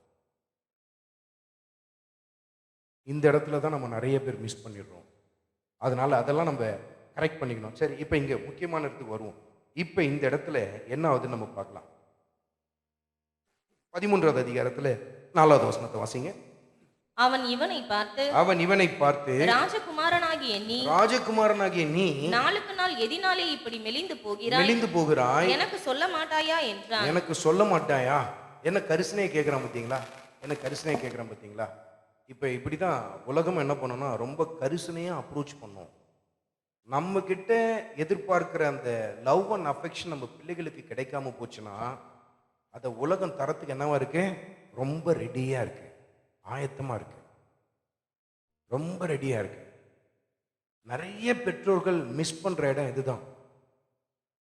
உங்கள் பிள்ளைகளோடு கூட உங்களுக்கும் உங்கள் பிள்ளைகளுக்கு இருக்கிற அந்த அன்பின் ஐக்கியம், அந்த பாண்ட் ஒவ்வொரு நாளும் அதிகரித்து கொண்டே இருக்கணும், அதிகரித்து கொண்டே இருக்கணும். குறையவே கூடாது, குறையவே கூடாது. உங்கள் பிள்ளைங்க நல்ல பெரிய பிள்ளைங்களா ஆயிட்டாங்க, இப்போ கூட வந்து எனக்கு சாப்பாடு ஊட்டி விடுன்னு சொன்னால் எத்தனை பேர் ஊட்டி விடுவீங்க? ஊட்டி விடணும், ஊட்டி விடணும். பெரிய பிள்ளை ஆகிட்டு என்ன அதை விட்டு சாப்பிட தெரியாது உனக்கு, சாப்பிட்டு நீயே சொல்லாதீங்க, சொல்லாதீங்க. ஊட்டி விடுங்க. நீங்கள் நினைக்காதீங்க பிள்ளைங்களை வந்து என்ன நீ வளர்க்குற பிள்ளைய சொல்லுவாங்க சில பேர், என்ன பிள்ளைய வளர்க்குற, இவ்வளோ பெரிய பிள்ளையாயிடுச்சு, அது வேறு எப்படி மாடு மாதிரி வளர்ந்துருக்குது, அதுக்கு இன்னுமா நீ சோறு ஊட்டிகிட்டு இருப்ப? நீங்கள் ஊட்டி விடுற அந்த நேரம் இருக்குது பார்த்தீங்களா, உங்களுக்கும் உங்கள் பிள்ளைகளுக்கு எதை ஏற்படுத்துது? அந்த லவ் அண்ட் அஃபெக்ஷன் என்ன பண்ணுது? அதிகரிக்குது. நான் இன்னை வரையிலும் என் பிள்ளைங்களுக்கு ஊட்டி விடுறேன், என் மனைவி ஊட்டி விடுவா இன்னை வரையிலும். எங்களுக்கு அசதியாக இருந்தால் கூட பரவாயில்லன்னு சொல்லுவோம், ஊட்டி விடுவோம். எதுக்கு? அந்த கம்யூனிகேஷனில் கேப் ஏற்படக்கூடாது, அந்த லவ் அண்ட் அஃபெக்ஷன் என்ன ஏற்படக்கூடாது? கேப் ஏற்படக்கூடாது. பிள்ளைங்க அதே மாதிரி ரொம்ப பாசமாக உங்கள்கிட்ட வந்து பக்கத்தில் வந்து அமர்றாங்க, மடியில் வந்து உட்காடுறாங்க. ஒரு வயசு வந்துட்டாங்கன்னா சி கீழே உட்காரு அப்படிலாம் சொல்லாதீங்க, சொல்லாதீங்க. அந்த அன்பின் ஐக்கியம் நெருக்கமாக இருக்கட்டும். சில பேர்லாம் ரொம்ப தத்துவம் பேசுவாங்க. இப்போ என் பொம்பளை பிள்ளை அது இவ்வளோ அஃபெக்ஷனாக இருந்ததுன்னா அது நாளைக்கு வேறு ஒரு வீட்டுக்கு போகும்போது எனக்கு ரொம்ப தாங்க முடியாது, அதனால் நான் இப்பயே பக்குவப்படுத்திக்கிறேன் என்ன. இந்த மாதிரி தத்துவம்லாம் வேணாம். அந்தந்த நாளுக்கு ஏற்ற பாடுகளை கர்த்தர் தாங்கத்தக்க கிருபையை நம்மளுக்கு என்ன பண்ணுவார்? தருவார். அப்போ உங்கள் பிள்ளைங்க எப்பொழுதும் போல் வந்து கிஸ் பண்ணுறாங்க, மடியில் வந்து உட்காடுறாங்க, எதையும் தடை பண்ணக்கூடாது, எதையும் தடை பண்ணக்கூடாது. நீங்கள் அதை தடை பண்ண ஆரம்பித்தா அந்த பிள்ளைங்க அதே காரியத்தை வேற இடத்துல தேட ஆரம்பிப்பாங்க. அம்னோன் மெலிந்து போனதும் சிக்கானதையும் பெற்றோர்கள் கவனிக்க தவறுனாங்க. ஆனால் அதை தந்திரசாலி என்ன பண்ணிட்டான்? கவனிச்சிட்டான். கவனிச்சுட்டு என்ன கேட்குறான்? ரொம்ப கரிசனையை கேட்குறான், எனக்கு சொல்ல மாட்டாயா அப்படின்னு என்ன பண்ணிட்டார் அவரு? வாசிங்க. அதற்கு அம்னோன் என் சகோதரன் அப்சலோமின் சகோதரியாகிய தாமாரின் மேல் நான் ஆசை வைத்திருக்கிறேன் என்றான். நான் ஆசை வைத்திருக்கிறேன். போட்டு உடச்சிட்டான். நான் ஆசை வைத்திருக்கிறேன் அப்படின்னு சொல்லிட்டான். இதுதான் சொல்லக்கூடாத இடத்துல போய் சொல்லிடுறது. அதான் பெரிய தப்பு. இதுக்கு காரணம் யாருன்னு நீங்க நினைக்கிறீங்க? இதுக்கு காரணம் யாருன்னு நினைக்கிறீங்க? யாரு? அப்பா அம்மா தான் காரணம். அவனுக்கு கொடுத்த பிரைவசி தான் காரணம். அந்த பிரைவசி மாத்திரம் இல்லாம இருந்திருந்தா, ஒரே கூட்டுக்குள்ள அத்தனை பேர் இருந்தாங்களும், ஒருவேளை தாவீது வந்து எல்லாம் நம்ம இங்கேயே இருப்போம், ஒரே இடத்துல இருப்போம் அப்படின்ற மாதிரி எண்ணத்துல இருந்திருந்தா, ஒருத்தர் இல்லாத ஒருத்தர் கண்டுபிடிச்சிருப்பாங்களா இல்லையா? அப்பா அம்னோன் முன் மாதிரி சாப்பிட மாட்டேறான்பா, அண்ணன் சாப்பிட மாட்டேறான்பா, தங்கச்சி யாரோ ஒருத்தர் முன் மாதிரி சாப்பிட மாட்டேறான், ரொம்ப ஒல்லியாயிட்டே இருக்கிறான், என்னன்னு தெரியலப்பா, செக் பண்றதுக்கு வாய்ப்பு ஏற்பட்டிருக்கும். அதுக்கான வாய்ப்பே இல்லாம போயிடுச்சு பாருங்க. இப்ப தவறான இடத்துல வாயை திறந்ததுனால இந்த பிரைவசி, தனி உரிமை இவனுக்கு இவ்வளவு நாள் கஷ்டமா இருந்த பாவத்தை லகுவா மாத்தி தருது பாருங்களேன். அடுத்து வாசிங்க, அந்த இடத்துல என்ன நடக்குது பாருங்க. அப்பொழுது யோனதாப் அவனை பார்த்து நீ வியாதிக்காரனைப் போல உன் படுக்கையின் மேல் படுத்துக்கொள், உன்னை பார்க்கிறதற்கு உன் தகப்பனார் வரும்பொழுது நீ என் சகோதரியாகிய தாமார் வந்து எனக்கு போஜனம் கொடுத்து அவள் கையினாலே சாப்பிடும்படிக்கு நான் பார்க்க என் கண்களுக்கு முன்பாக சமைக்கும்படி தயவு செய்ய வேண்டும் என்று சொல் என்றான். ஐடியா போட்டு கொடுத்தான் பாத்தீங்களா? ஏய், ஒன்னால தாமாரை ரீச் பண்ண முடியாதுடா, ஆனா நான் உனக்கு ஒரு ஐடியா தரேன். தாமாரை எங்க கொண்டு வர முடியும்? இங்க கொண்டு வர முடியும்டா. தந்திரசாலி, கிராஃப்டி. அதான் பயங்கரமான ஒரு மோசமான சிந்தையுடைய ஒரு மனுஷன்.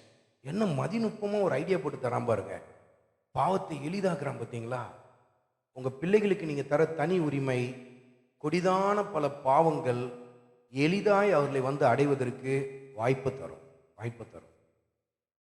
ரொம்ப கொடிதான பாவங்கள்லாம் வந்து நெருங்குவதற்கு என்ன வாய்ப்பு தரும். இந்த இடத்துல தான் நம்ம நிறைய மிஸ் பண்ணிடுறோம். நம்ம பிள்ளைகளுக்கு வந்து ரொம்ப அன்பு காட்டுறோம், பாசம் காட்டுறோம் அப்படின்னு சொல்லிட்டு நிறைய சுதந்திரம் கொடுத்து எதை லகுவா மாத்திடுறோம்? பாவத்தை லகுவா மாத்திடுறோம். ஒரு பாவத்தை ரீச் பண்றது இத்தனை நாள் ஒரு கஷ்டமா இருந்தது அவனுக்கு. தாமாரை போய் அடைவது அவனுக்கு ரொம்ப கஷ்டம் தெரிந்தவனுக்கு இப்ப இந்த தந்திரசாலி ஒரு ஐடியா கொடுத்துட்டான்.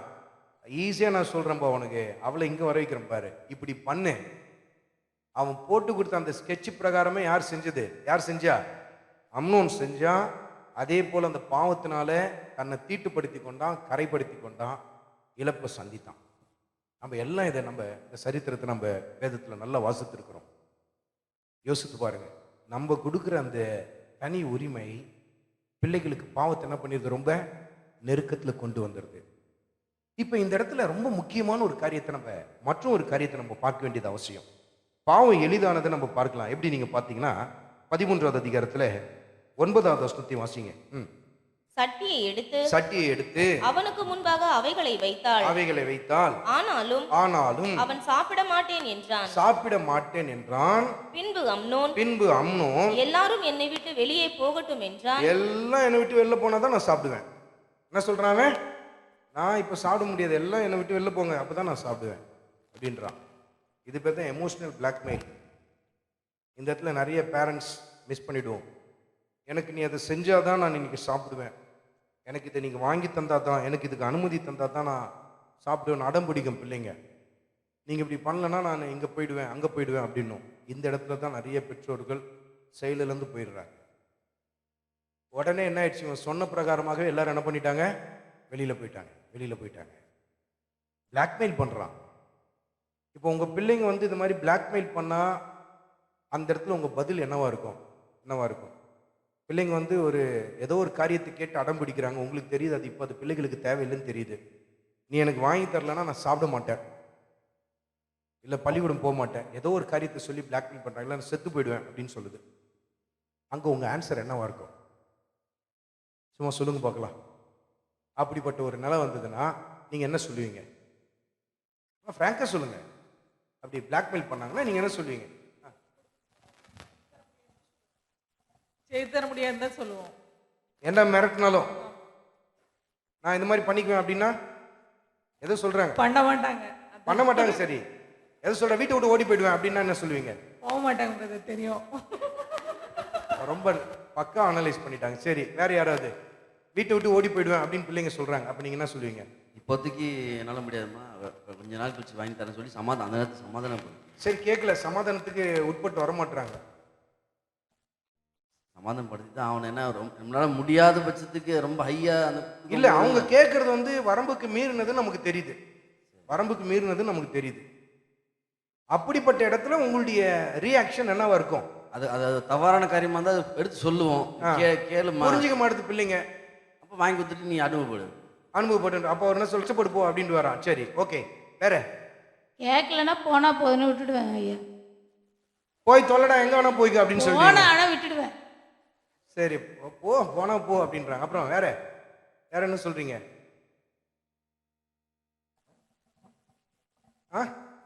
சொல்லுங்க சொல்லுங்க. 2-3 வச்சு நின்றா பரவாயில்ல, 1 போனா கூட 2-3ல 2 செத்தா கூட பரவாயில்ல, 1 தப்பிக்கும். ரொம்ப வித்தியாசமான பதிலா இருக்கு. ஒன்னே கண்ணே கண்ணுன்னு இருக்கும்போது என்ன பண்றது, வாங்கி தந்து தானே ஆகணும் அப்படின்றாங்க. சரி, வெளியே போயிடுறேன்னு சொல்லிட்டு சொன்னாங்கன்னா கூடவே போயிட்டு எங்கே தான் போகிறேன்னு சொல்லிட்டு கூடவே பார்த்து நீ என்னென்னலாம் கஷ்டப்படுறேன்னு காட்டிட்டு வருவேன். இது ரொம்ப எனக்கு இதுக்கு பதில் சொல்ல தெரியல எனக்கு. எப்படி ஓலா புக் பண்ணிட்டு அது கூடயே போவீங்களா? அப்புறம் வேற வேற என்ன பதில் சகோதரர்கள் சைட்ல இருந்து? இந்த மாதிரி எமோஷனல் பிளாக்மெயில்குள்ள பிள்ளைங்க நடத்தும் போது என்ன சொல்லுவீங்க அந்த இடத்துல? மோஸ்ட்லி கர்த்தருடைய வார்த்தையை வந்து பைபிள்ல இருந்து எடுத்து சொல்லி இது தப்பு அப்படின்னு புரிய வைக்கிறதுக்கு நாங்க எங்களால முடிஞ்ச முயற்சிகளை மோஸ்ட்லி செய்வோம். அப்ப பிள்ளைங்க ஆமேன்னு சொல்லிடுமா உடனே? மோஸ்ட்லி என் பிள்ளை சொல்லுவா, மற்றவங்க பிள்ளை எப்படின்னு எனக்கு தெரியல. ஆமேன்லாம் சொல்லாது பிள்ளை, அங்க அடாவடியா தான் நடக்கும் அந்த இடத்துல, அடாவடியா தான் நடக்கும் அந்த இடத்துல. சரி, பிள்ளைங்க வந்து இந்த ஒரு இந்த மாடர்ன் ட்ரெஸ் போட்டுக்கணும், இல்லை அதில் வந்து கொஞ்சம் இல்லை பிள்ளைங்க பசங்க முடியை எப்படி வெட்டிக்கணும், இல்லை காதில் கம்பல் குத்திக்கணும் அப்படின்னு சொல்லிலாம் இன்னைக்கு பிள்ளைங்க இருக்காங்க. ஆவிக்குரிய பிள்ளைங்களை தான் சொல்கிறேன். பெற்றோர்கள் ஆவிக்குரியவங்களா இருப்பாங்க, பிள்ளைகள் வந்து தாறுமாறாக உடை உடுத்துவாங்க, அதில் ரொம்ப ஃபோர்ஸ் பண்ணுவாங்க, எனக்கு வேணும் அப்படின்வாங்க. ஆபில் பிரதர் சொல்லுங்க. சொல்றதை கேட்கலன்னா பெல்ட்டு உததான். உததான் ஸ்ட்ரைட்டாக உத. எந்த வயசு வரலும் உதைப்பீங்க? ஏஜ் ஆனால் கூட நான் பண்ணியிருக்கேன். ஏஜ் ஆனால் கூட தொடையில் சூடு போடுவேன், கேண்டில் அந்த சூடு வச்சு வைப்பேன். சூடு அவங்க அது வரலும் காட்டுவாங்களா? நான் வச்சு விட்டேன். சரி, ஓகே, சரி, அவர் பனிஷ்மெண்ட் கொடுப்பேன் அப்படின்னு சொல்றாரு. ஓகே, வேற யாராவது சொல்ல விரும்புறீங்களா? நானும் அந்த மாதிரி பனிஷ்மெண்ட் கொடுப்பீங்க? இல்லை, அடிச்சிருக்கீங்க. 2 பிள்ளைங்களுக்கும் இந்த வளர்ந்த பிறகும் இந்த முரட்டாட்டம் பண்ணும்போது அடிச்சிருக்கேன். அதனால கட்டுப்பாடுக்குள்ள வந்துடுறாங்களா? வரமாட்டாங்க. ஆனாலும் அதே இதுல நான் உறுதியா இருப்பீங்க. சரி, இந்த இடத்துல நீங்க பாத்தீங்கன்னா தாவீதும் மற்ற அத்தனை பேரும் மிகப்பெரிய ஒரு தவறு செஞ்சாங்க. ஆனா இங்கதான் நம்ம ரொம்ப கவனிக்கணும். இது எப்படி தாவீது கவனிக்க மறந்தார் அப்படின்னு சொன்னா, மீண்டும் ஒரு தடவை நம்ம வாசிக்கலாமா? 9வது வசனத்தை வாசிங்க. சட்டியை எடுத்து அவனுக்கு முன்பாக அவைகளை வைத்தான். ஆனாலும் அவன் சாப்பிட மாட்டேன் என்றான். பின்பு அம்னோன் எல்லாரும் என்னை விட்டு வெளியே போகட்டும் என்றான். எல்லாரும் அவனை விட்டு வெளியே போனார்கள். இப்ப வந்து அம்னோன் வந்து தாமார் வந்து தனக்கு என்ன செஞ்சு தரணும்னு கேட்டா, பணியாரம். சகோதரிகள் தான் சொல்லணும், பணியாரம் செய்யறதுக்கு எவ்வளவு நேரம் ஆகும்? பணியாரம் செய்யறதுக்கு ஆர்டர் கொடுத்து வாங்குறத சொல்லக்கூடாது நீங்க. இப்பெல்லாம் பணியாரம் செய்யறதுக்கு எவ்வளவு நேரம் ஆகும்? என்ன இது தினேஷ் பதில் சொல்றாரு? பணியாரம் அவர் தான் செய்யறாரா வீட்டுல? என்ன நந்தினி? பணியாரம் செய்யறதுக்கு எனக்கு தெரிஞ்ச அந்த மாவு ஊற வைக்கணும். அதே வந்து ஒரு என்ன பார்த்து கேட்டுற, நீங்க செய்றீங்களா பணியாரம்ன்றாதீங்க. இன்னைக்கு நான் ரெஃபர் பண்ணேன், நான் எவ்வளவு நேரம் ஆகும் பணியாரம் செய்ய? 2ல இருந்து ஒரு 3 மணி நேரம் ஆகும்னு சொல்றாங்க மாவு ஊற வைக்கணுமா. அதுக்கப்புறம் என்ன ஆகும்? எவ்வளவு? 5 மணி நேரம் ஆகுமா? எவ்வளவு நேரம் ஆகும்? இப்ப நம்மள்ட்ட இருக்கிற இன்ஸ்டன்ட் மாவு போலலாம் அப்ப இல்லை, சரிங்களா? இப்பதான் வந்து இன்ஸ்டன்ட் மாவு எல்லாம் இருக்கு. புளியோதரை 2 நிமிஷத்துல ரெடி, பணியாரம் 1 நிமிஷத்துல ரெடி. அன்னைக்கெல்லாம் அப்படிலாம் இல்லை. இவன் என்ன தந்திரசாலியா யோனதாப் ஐடியா கொடுத்துருக்கிறான் பாருங்க. தாமாரை உன் வீட்டில் பல மணி நேரம் இருக்க வை. அவன் ஐடியா அதுதான். பணியாரத்தை சுடவைன்னு சொன்னது எதுக்கு? வேற ஏதாவது ஒன்று சொல்லியிருக்கலாம்ல. ஏன் ஸ்பெசிஃபிக்காக பணியாரத்தை சொன்னானா? அது செய்யறதுக்கு டைம் எடுக்கும். டைம் எடுக்கிற டைம்ல அவ தாமார் எங்க இருப்பா? உன் வீட்லயே இருப்பா. டைம் டிலே ஆக கூட வந்த கும்பலெல்லாம் கொஞ்சம் கொஞ்சமா வெளியில போயிடும். ஐடியா பார்த்தீங்களா? எதனால ஆண்டவர் அவனை மகா தந்திரசாலின்னு எழுதி வச்சார்னா, அவன் பாவத்தை ரொம்ப லகுவா மாற்றி தந்தான். ரொம்ப லகுவா மாற்றி தந்தான். நான் இந்த வேத பகுதியை தியானிக்கும் போது நான் யோசித்தேன், எதுக்காக இவன் பணியாரத்தை செய்ய சொன்னான், எதுக்கு அப்படின்னு சொல்லி எனக்குள்ள ஒரு கேள்வியை நான் ஆண்டவர்கிட்ட கேட்கும்போது நான் இந்த எனக்குள்ள ஏற்பட்ட ஒரு உணர்வு இது. அப்ப பணியாரம் செய்யறதுக்கு இவ்வளவு டைம் எடுத்திருக்கோம். அப்ப அந்த அம்மா என்ன பண்ணிருக்காங்களா பாருங்க. தாவீது சொல்றது பாருங்க, 7வது வசனத்துல வாசிங்க. 7வது வசனத்தில் வாசிங்க. அப்பொழுது தாவீது வீட்டுக்கு தாமாரிடத்தில் ஆள் அனுப்பி, நீ உன் சகோதரனாகிய அம்னோன் வீட்டுக்கு போய் அவனுக்கு சமையல் பண்ணிக்கொடு என்று சொல்ல சொன்னான்.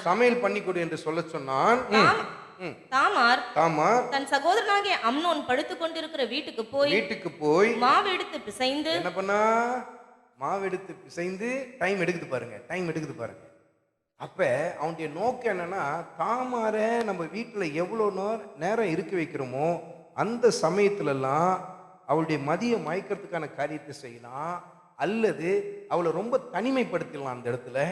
அப்ப கூட வந்து நம்மளை பார்க்க வந்த அத்தனை பேரும் கொஞ்சம் பார்ப்பாங்க. ஒரு அரை மணி நேரம் ஆயிடுச்சு, என்னம்மா ரெடியா? இல்லப்பா இப்பதான்ப்பா ஊறிட்டு இருக்கு.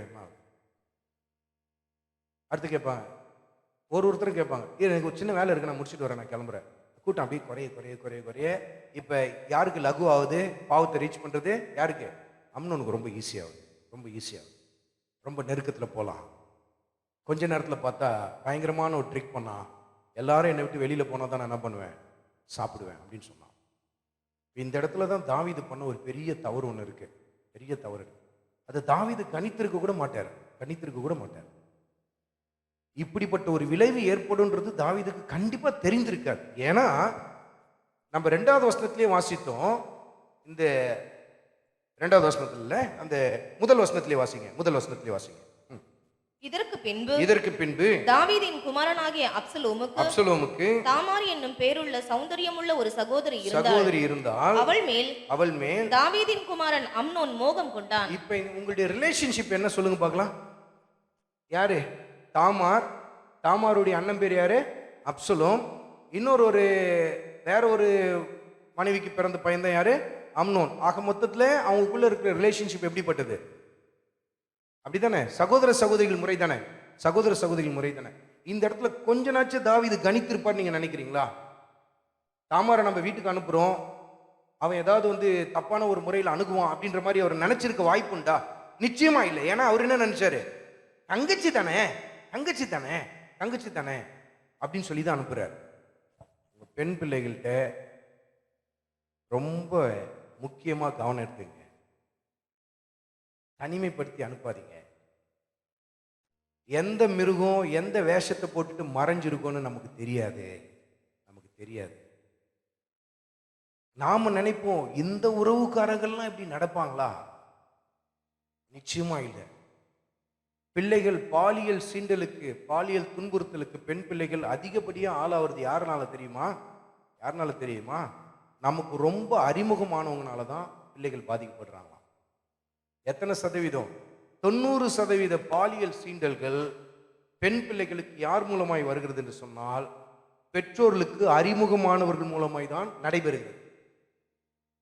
இது புள்ளி விவரம் சொல்லுது. நாம யூகித்து கூட பார்க்க முடியாது. இந்த ரிலேஷன்ஷிப்குள்ள வரவங்க இப்படி செய்வாங்களா? இந்த மாதிரி ஒரு உறவினர்கள் இப்படி நடந்து கொள்வாங்களா? இப்ப தாவீது கொஞ்சம் கூட அதை யோசித்து பார்த்திருக்க முடியாது. ஏன்னா தங்கச்சி முறை தான். யாருக்கு? அம்னோனுக்கு. யாரு? தாமார். தங்கச்சி தான். தங்கச்சின்ற முறையில் இருக்கிற, சரி தங்கச்சியை வந்து செய்ய சொல்றான், இதுல என்ன தவறு இருக்கு? பணியாரம் செய்ய சொல்றான், சரின்னு அப்படி சொல்லி நம்பி அனுப்புறாரு. இன்னைக்கு நம்பி அனுப்பாதீங்க பிள்ளைங்களை. நான் சொல்றேன், பெண் பிள்ளைகளை நம்பி அனுப்பாதீங்க, யார் வீட்டுக்கு அனுப்பாதீங்க.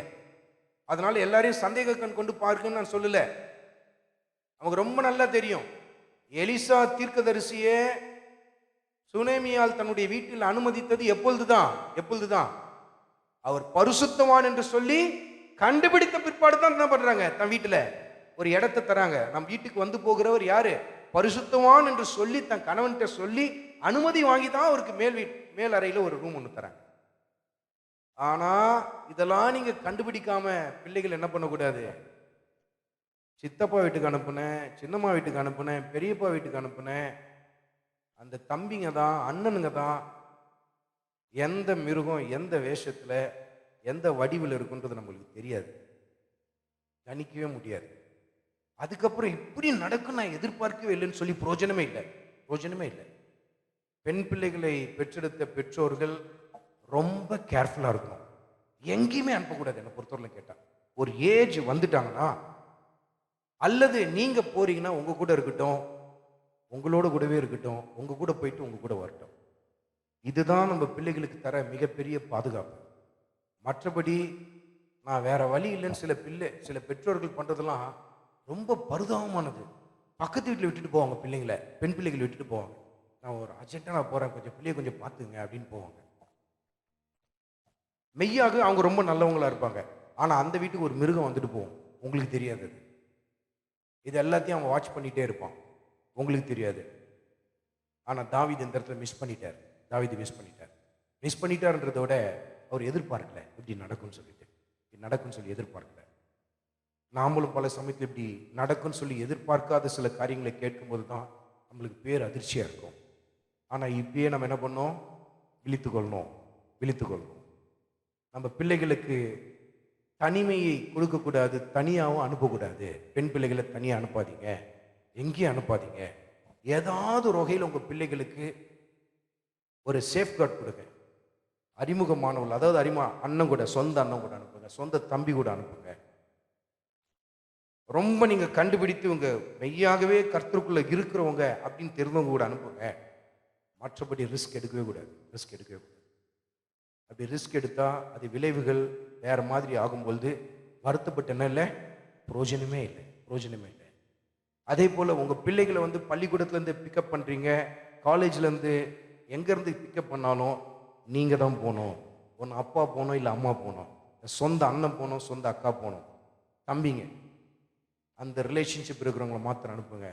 நீ போய் பிக்கப் பண்ணிட்டு வா அப்படின்னு சொல்லிட்டு யாரோ உங்களுக்கு அறிமுகமான ஒருத்தர் போய், அவங்க ரொம்ப நல்ல ஃபேமிலி ஃப்ரெண்டாக இருந்திருப்பாங்க, ஆனால் உங்களுக்கு தெரியாது. தாவீதுக்கு தெரிஞ்சுதா அம்னோனுக்குள்ள இப்படி ஒரு மிருகத்தன்மை இருக்குன்னு தாவீதுக்கு தெரியுமா? தெரியவே தெரியாது. தன் சொந்த பையனுக்குள்ள இப்படிப்பட்ட ஒரு கேடான சிந்தை இருக்குன்னு அவருக்கு தெரியுமா? தெரியாது. மிஸ் பண்ணிட்டாரு, கவனிக்க தவறிட்டாரு. அதை விட அவர் நம்பினாரு. இது என்ன தம்பி, அண்ணன், தங்கச்சி அப்படின்ற உறவுல தானே இருக்கிறாங்க. அப்படி இருக்கும்போது எப்படி இந்த இடத்துல இந்த தவறு ஏற்படுறதுக்கு வாய்ப்பு இருக்கு? அவர் கொஞ்சம் கூட யோசித்து பார்க்கல. ஆனால் வசனத்தில் எழுதப்பட்டிருக்கு. எப்படி எழுதப்பட்டிருக்கு பாருங்க, வாசிங்க. 13வது அதிகாரத்தில் நீங்க பார்த்தீங்கன்னா அங்கே அம்னோன் செய்த அந்த காரியத்தை நீங்க பார்க்க முடியும். 13வது அதிகாரத்தில் 10வது வசனத்தில் வாசிங்க. அப்பொழுது அம்னோன் தாமாரை பார்த்து, நான் உன் கையினாலே சாப்பிடும்படிக்கு அந்த பலகாரத்தை அறை வீட்டிலே கொண்டு வா என்றான். அப்படியே தாமார் தான் செய்த பணியாரங்களை அறை வீட்டில் இருக்கிற தன் சகோதரனாகிய அம்னோனிடத்தில் கொண்டு போனாள். இந்த இடத்துல தாமார் செய்தது ரொம்ப இன்னசென்ட்டா செஞ்சிட்டாங்க. ஆனா நாம தான் பிள்ளைங்களுக்கு டீச் பண்ணோம். நம்ம பெண் பிள்ளைகளுக்கு நம்ம தான் டீச் பண்ணோம். தனிப்பட்ட முறையில் யாரையும் போய் சந்திக்காத. ஈவன் ஸ்கூல்ஸ் அண்ட் காலேஜஸில் பார்த்தீங்கன்னா இந்த ப்ராக்டிக்கல் எக்ஸாம் நடக்கும் பார்த்தீங்களா, அந்த டைமில் கூட இந்த வைவான்னு ஒன்று நடக்கும், பார்த்துருக்கிறீங்களா? அது 1-to-1 தான் இருக்கும். ஆனால் இப்போ இருக்கிற சில நல்ல கல்லூரிகள்ல என்ன பண்ணோன்னா, அந்த 1-to-1 நடக்கிற இடத்துல கூட பெண் பிள்ளைகள் போய் அந்த இடத்துல போய் அந்த வைவா அட்டன் பண்ண போகிறாங்க, எக்ஸ்டர்னல் ஒருத்தர் வந்திருக்கிறாரு அப்படின்னா கூட தங்க கல்லூரியில் இருக்கிற ஒரு நபரை அந்த இடத்துல வைப்பாங்க. எதுக்கு தெரியுமா? பிள்ளைங்களுக்கு ப்ரொடெக்ட் பண்ணுறதுக்காக. ஏன்னா வந்திருக்கிறோம் யார் எப்படிப்பட்டோன்றது அவங்களுக்கு தெரியாது. ப்ரொடெக்ஷன் கொடுக்குறாங்க. அலர்ட் ஆயிட்டாங்க. ஏன்னா இந்த மாதிரி சம்பவங்கள்லாம் நடைபெற்று இருக்கு. இன்றைக்கு நாம் என்ன பண்ணுறோன்னா, பல இடத்துல நம்பி பல சமயத்தில் ஒப்பு கொடுக்குறோம். ஆனால் அது தவறுதலான இடங்களுக்கு நேராக பிள்ளைகளை நடத்திட்டோம். நம்ம பிள்ளைகளுக்கு தான் நம்ம சொல்லி தரணும். தாமாருக்கு மாத்திரம் இந்த இடத்துல பெற்றோர்கள் சில காரியங்களை டீச் பண்ணியிருந்தாங்கன்னா, அம்மா இது குட் டச், இது பேட் டச் அப்படின்றத சொல்லி கொடுத்துருந்தாங்கன்னா தாமார் அந்த இடத்துல என்ன இருக்கலாம், தப்பிச்சிருக்கலாம். உங்கள் பிள்ளைகள்கிட்ட பரஸ்பரமாக பேசுங்க. தவறான தொடுதல் என்ன, சரியான தொடுதல் என்ன, அதை கற்றுத்தாங்க உங்கள் பிள்ளைங்களுக்கு. டீச் பண்ணணும் கண்டிப்பாக. டீச் பண்ணாமல் ஐயோ இதெல்லாம் போய் பிள்ளைங்கள்ட்ட நம்ம பேசலாமா, இதெல்லாம் என்ன தப்பாச்சே, பேசணும். நம்ம பேசணும், நம்ம பிள்ளைங்கள்ட்ட பேசணும், பரஸ்பரமாக சொல்லி தரணும். உங்கள் ப்ரொஃபஸர் வந்து உன்கிட்ட பேசுகிறாரு அப்படின்னு சொன்னாங்கன்னா எப்படி பேசுகிறாரு, டிஸ்டன்ஸ் வச்சிருக்கிறாரா, டிஸ்டன்ஸ் மெயின்டைன் பண்ணுறாரா, கேட்கணும். பிள்ளைங்கள்ட்ட கேட்கணும். உங்கள் ஸ்கூலில் இருக்கிற ஃபேக்கல்ட்டிஸ் எப்படி உன்கிட்ட பிஹேவ் பண்ணுறாங்க கேட்கணும். கேட்கணும். உங்கள் சக நண்பர்கள் எப்படி உன்கிட்ட பேசுகிறாங்க, உரசி பேசுகிறாங்களா கேட்கணும். இதெல்லாம் நம்ம பிள்ளைங்கள்ட்ட கேட்டு அந்த இடத்துல டீச் பண்ணணும் பிள்ளைங்களுக்கு. இங்கெல்லாம் கேர்ஃபுல்லாக இரு, அந்த இடத்துல விட்டு வெளியில் வந்துரு, தூரம் வந்துரு, அவங்களெல்லாம் பார்த்து ஒரு டிஸ்டன்ஸ் மெயின்டைன் பண்ணு சொல்லணும். வேலை ஸ்தலத்தில் இன்றைக்கு பெண் பிள்ளைகளுக்கு இருக்கிற பாலியல் சீண்டல்கள் உச்சகட்டத்தில் இருக்கு. உச்சகட்டத்தில் இருக்கு. நாம தான் ரொம்ப எச்சரிக்கையாக இருக்கணும். நம்ம பிள்ளைங்களுக்கு நம்ம டீச் பண்ணிக்கிட்டே இருக்கணும். ஏன்னா வேலை ஸ்தலத்தில் நீங்கள் பார்த்தீங்கன்னா அந்த இடத்துல இருக்கிற பெண் பிள்ளைகளில் சில பேர் பார்த்தீங்கன்னா ரொம்ப பரஸ்பரமாக ஆப்போசிட் செக்ஸ்ட்டை ரொம்ப நல்லா பிஹேவ் பண்ணும். ரொம்ப பரஸ்பரமாக கை கொத்திட்டு போகிறது, தோல் மேலே போட்டுட்டு போகிறது, தட்டி தட்டி பேசுறதுலாம் சகஜமாக இருக்கும். இப்போ நம்ம பிள்ளைங்களை நல்ல கட்டுப்பாட்டில் நம்ம நல்லா வளர்த்துருப்போம். அந்த பிள்ளைகளுக்கு என்ன ஆகும்னா இப்படி தான் இருக்கணும் போல இருக்கு சமுதாயத்தில் அப்படின்ற ஒரு தவறை சாத்தா என்ன பண்ணுறான், விதைக்கிறான். அவங்க மூலமாக தான் விதைக்கிறான். ஆனால் நம்ம பிள்ளைங்களுக்கு முன்கூட்டியே நம்ம என்ன பண்ணோம், டீச் பண்ணிடணும். நாம யாரு, நம்ம எப்படிப்பட்டவங்க அப்படின்றத என்ன பண்ணோம், கற்றுத்தரணும். ஆனால் இந்த இடத்துல தாவீது அதெல்லாம் மிஸ் பண்ணிட்டதுனால தான் ஒரு பாவமும் செய்யாத தாமார் அந்த இடத்துல என்ன ஆயிட்டாங்க, பலிகடாவ மாறிட்டாங்க. நம்ம பிள்ளைகளுக்கு நம்ம பிரைவசி கொடுக்கறதுல ரொம்ப எச்சரிக்கையா இருங்க. இது ரொம்ப முக்கியமா கர்த்தருடைய ஆவியானவர் சொல்லுகிற காரியம் என்னன்னா, உங்க பிள்ளைகளை தனிமைப்படுத்தாதீங்க. தனி உரிமை பிள்ளைகளுக்கு தராதீங்க. தூங்குறது கூட உங்க கூட தூங்கட்டும். பிள்ளைங்க உங்க கூட தூங்கட்டும். உங்க கண் பார்வையில தூங்கட்டும். ரொம்ப முக்கியம். பிள்ளைகளை கண்காணிங்க. நள்ளிரவுல கூட எழுந்து நீங்க சில சமயத்துல கண்காணிக்கலாம், தவறில்லை. எதிர்ச்சியா எந்திரிக்கிற மாதிரி எந்திரிச்சு பிள்ளைங்களை பார்க்கலாம். பிள்ளைங்க தூங்குறாங்க தானா இல்லையா அப்படின்றத நீங்க கண்காணிக்கணும். ஏன்னா அந்த இரவு நேரங்கள் தான் சத்ருவானவன் யாரண்டையில ரொம்ப நெருங்கி வரான், பிள்ளைகள்கிட்ட ரொம்ப நெருங்கி வரான். சத்ருவானவனா என்னது, பாவ கிரியைகள் ரொம்ப நெருக்கத்துல வருது. இப்ப இதெல்லாம் நம்ம பார்த்துட்டோம். இதுல இருந்து எப்படி நம்ம தப்பிக்கணும், அதான் ரொம்ப முக்கியம். நம்ம பிள்ளைங்களை எப்படி பாதுகாக்கணும், அதுதான் நமக்கு ரொம்ப முக்கியமா நம்ம கற்றுக்கொள்ள வேண்டியது. இப்ப நம்ம இப்படிப்பட்ட ஒரு மோசமான ஒரு சமுதாயத்தின் நடுவில் தான் நம்ம வாழ்க்கையை நம்ம வாழ்ந்து கொண்டிருக்கிறோம். அக்கிரமம் மிகுதியாவதினால் அநேகருடைய அன்பு தனிந்து போகும் கர்த்தர் சொன்னார். இது கடைசி நாட்கள்ல நாம அதை பார்த்து கொண்டிருக்கிறோம். அக்கிரமம் என்ன ஆகுது, மிகுதியாகிக்கொண்டே இருக்கு. செய்திகளை நம்ம கேட்கிற நியூஸ்லாம் பார்த்தா நம்ம உள்ளமே பதைக்குது. இப்படி கூட பண்ணுவானுங்க. நேற்றைய தினத்தில் கூட ஒரு நியூஸ் வந்து என் பிள்ளைங்க சொன்னாங்க, 6 வயது சிறுமி 3 பேரினால் அந்த பிள்ளை வந்து சூறையாடப்பட்டிருக்கிறார். அந்த 3 பேருடைய வயசு என்னன்னா, ஒரு பையனுக்கு 10 வயசு, இன்னொரு பையனுக்கு 15 வயசு, இன்னொரு பையனுக்கு 16 வயசு. யோசித்து பார்க்க முடியுதா நம்மளால? யோசித்து பார்க்க முடியும். இப்படிலாம் நடக்குமா? 6 வயசு பெண் பிள்ளைய ஒரு 10 வயசு பையன் வந்து ஸ்பாயில் பண்ணியிருக்கிறானா? அவனுக்கு என்னையா தெரியும்? அவனுக்கு என்ன தெரியும் அவனுக்கு இந்த காரியங்களுக்கு? அப்ப எப்படி அவனுக்குள்ள அந்த காரியங்கள் இன்ஃப்ளூயன்ஸ் ஆச்சு? எப்படி? பாவம் ரொம்ப நெருக்கத்துக்கு வந்துருச்சு. எது மூலமா? செல்போன் மூலமா ரொம்ப நெருக்கத்துல வந்துருச்சு. நம்ம பிள்ளைகளுக்கு தர தனிமை. இப்ப அந்த 10 வயசு பையனுக்கு அவங்க அப்பா அம்மா தனி ரூம் கொடுத்துருப்பாங்க நீங்க நினைக்கிறீங்களா? நிச்சயமா இல்ல. ஆனா அப்படி இருந்தா அந்த பிள்ளை வந்து தனிமையில போனதுக்கு காரணம்னா, அப்பா அம்மா அந்த இடத்துல என்ன பண்ணிருக்கிறாங்க, தனி இடம் கொடுக்கலனாலும் தனிமைப்படுத்தி இருக்கிறாங்க. நிறைய இடத்துல நிறைய பெற்றோர்கள் செய்கிற காரியம் இதுதான். தனிமைப்படுத்துறோம் பிள்ளைகளை. நீங்க ஒரு இடத்துல இருக்க, பிள்ளைங்க வேற ஒரு இடத்துல இருக்கக்கூடாது. அந்த பிள்ளைங்க வேற இடத்துல இருக்கு அப்படின்னு சொன்னாலே, ஒருவேளை நீங்க இந்த ரூம்ல இருப்பீங்க, உள் ரூம்ல படிக்கிறேன்னு சொல்லிட்டு இருக்கோம். படிக்கிறதுக்கு போனாலும் என்ன பண்ணக்கூடாது, செல்போனை வச்சுட்டு போ அப்படின்னு சொல்லணும். இல்ல அதுல தான் எனக்கு நோட்ஸ் இருக்கு, அது இருக்கு, இது இருக்குது அப்படின்னு சொன்னோம். பிள்ளைங்க சொல்லணும். செலவானா பரவாயில்ல, பிரிண்ட் அவுட் எடுத்து கொடுங்க கையில. பிள்ளைங்களுக்கு பிரிண்ட் அவுட் எடுத்து கையில கொடுங்க. செலவானாலும் பரவாயில்ல. ஒரு ஏஜை வந்து ரீச் பண்ற வரையிலும், அவங்க கர்த்தருடைய ரட்சிப்புக்குள்ள வர வரையிலும் அப்படிப்பட்ட ப்ரொடெக்ஷன் ரொம்ப அவசியம். நம்ம கண்காணிப்பு அவசியம். இந்த பிள்ளைகளை பாதுகாக்கிறது 24 மணி நேரமும் நம்மளால பாதுகாக்க முடியுமா? வாய்ப்பு இருக்கா? சரி, நம்ம வீட்டில் இருக்கிறவர்களும் கண்காணிக்கிறோம். வேலைக்கு போயிட்டாங்க, படிக்க போயிட்டாங்க, இல்லை வேற எங்கேயோ போயிட்டாங்க அப்படின்றதுல நம்மளால கண்காணிக்க முடியுமா? முடியாது. அப்போ பாதுகாப்பு எப்படி உருவாகணும்? கர்த்தர் நமக்கு சொல்ற அந்த ஆலோசனை என்ன? அதுதான் நம்ம கடைசியாக நம்ம பார்க்க போறோம். எடுத்துக்கொள்ளுங்க. ஆதியாகமத்தின் புத்தகத்தில் 18வது அதிகாரத்தில் 19வது வசனத்தில் வாசிங்க.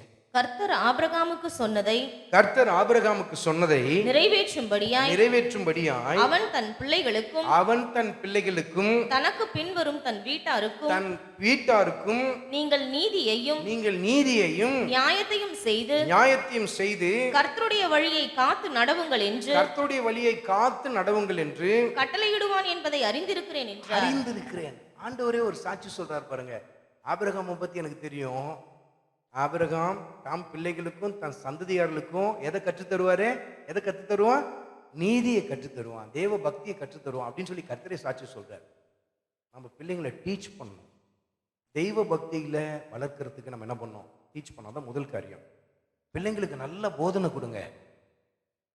நல்ல அது பிரசங்கம் போல பிள்ளைங்க நினைக்கலாம். ஆமா, பிரசங்கம் பண்ண தொடங்கிட்டாரு எங்க அப்பா, எங்க அம்மா பிரசங்கம் பண்ண தொடங்கிட்டாங்க. இன்னும் சில பிள்ளைங்க சொல்லுவோம் பைபிள் ஸ்டடி தொடங்கிடுச்சு அப்படின்னு கிண்டலாக சொல்லுவோம். வீட்டில் அப்பா அம்மா வந்து அட்வைஸ் பண்ண தொடங்கினால என்ன ஆகும்? வேத பாடம் தொடங்கிடுச்சு அப்படின்னு. அதனால நீங்கள் அமைதியாக இருக்கிறாதீங்க, டீச் பண்ணிகிட்டே இருங்க. கர்த்தருக்கு பயப்படுதல் முக்கியத்துவத்தை பிள்ளைகளுக்கு என்ன பண்ணுங்க? கற்றுக் கொடுத்து கொண்டே இருங்க. அவங்க காதில் விழுவுலனால என்ன பண்ணுங்க? கற்றுக் கொடுத்து கொண்டே இருங்க. நான் பலமுறை சபையில் கூட ஷேர் பண்ணியிருக்கிறேன்.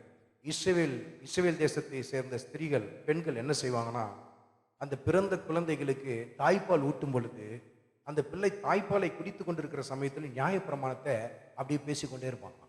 நியாயப்பிரமாணத்தை சொல்லுவாங்களாம். எதுக்காகனா அவங்களுடைய விசுவாசம் என்னன்னா, இந்த தாய்ப்பாலோடு கூட என் பிள்ளைக்கு எதுவும் உள்ளே இறங்கணும், கர்த்தர் கொடுத்த பிரமாணங்கள் இறங்கணும். அது அவங்களுடைய அந்த அளவுக்கு அவங்க வந்து என்ன பண்றாங்க, என் பிள்ளை அந்த சின்ன வயசுல இருந்தே ரத்தத்தில் ஊருட்டோன்னு வாங்கலாம். ஏன் நம்ம அதை செய்யக்கூடாது? சின்ன வயதிலிருந்தே அந்த பிள்ளைகளுக்கு அந்த தேவ பக்தியில் வளர்ப்பதற்கு ஏன் சொல்லித்தரக்கூடாது? இப்போ வளர்ந்துட்டாங்க, அதனால நீங்க போதிக்கிறத நிறுத்திடாதீங்க, கற்றுக் கொடுத்து கொண்டே இருங்க, போதித்து கொண்டே இருங்க. ஆபிரகாமை குறித்து கர்த்தர் என்ன அருமையா சொல்றாரு பாருங்க. போதிப்பான் என்பதை நான் அறிந்திருக்கிறேன் அப்படின்னு சொல்றாரு. டீச் பண்ணுங்க, பிள்ளைங்களுக்கு டீச் பண்ணுங்க, கர்த்தருடைய காரியங்களை டீச் பண்ணுங்க. அது மாத்திரம் இல்ல, ரொம்ப முக்கியமான ஒரு காரியம் வாசிங்க. நீதிமொழிகளின் புத்தகத்தில் 29வது அதிகாரத்தில் 15வது வசனத்தில் வாசிங்க. பிரம்பும் கடிந்து கொள்ளுதலும் ஞானத்தை கொடுக்கும். தன் இஷ்டத்துக்கு விடப்பட்ட பிள்ளையோ தன் தாய்க்கு வெட்கத்தை உண்டு பண்ணுகிறான். தாய்க்கு என்ன உண்டு பண்ணுமா? வெட்கத்தை உண்டு பண்ணுமா. இஷ்டத்துக்குன்னா என்னது? பிரைவசி கொடுக்கப்பட்ட பிள்ளை என்ன பண்ணும்? தாய்க்கு எதை கொண்டு பண்ணுமா? வெட்கத்தை உண்டு பண்ணுமா. தாய் தலகுனி வாங்கலாம். ஏன்னா பொதுவாக ஒரு பிள்ளை தப்பு பண்ணிடுச்சுன்னா முதல்ல யாரை தான் கை காட்டுறாங்க?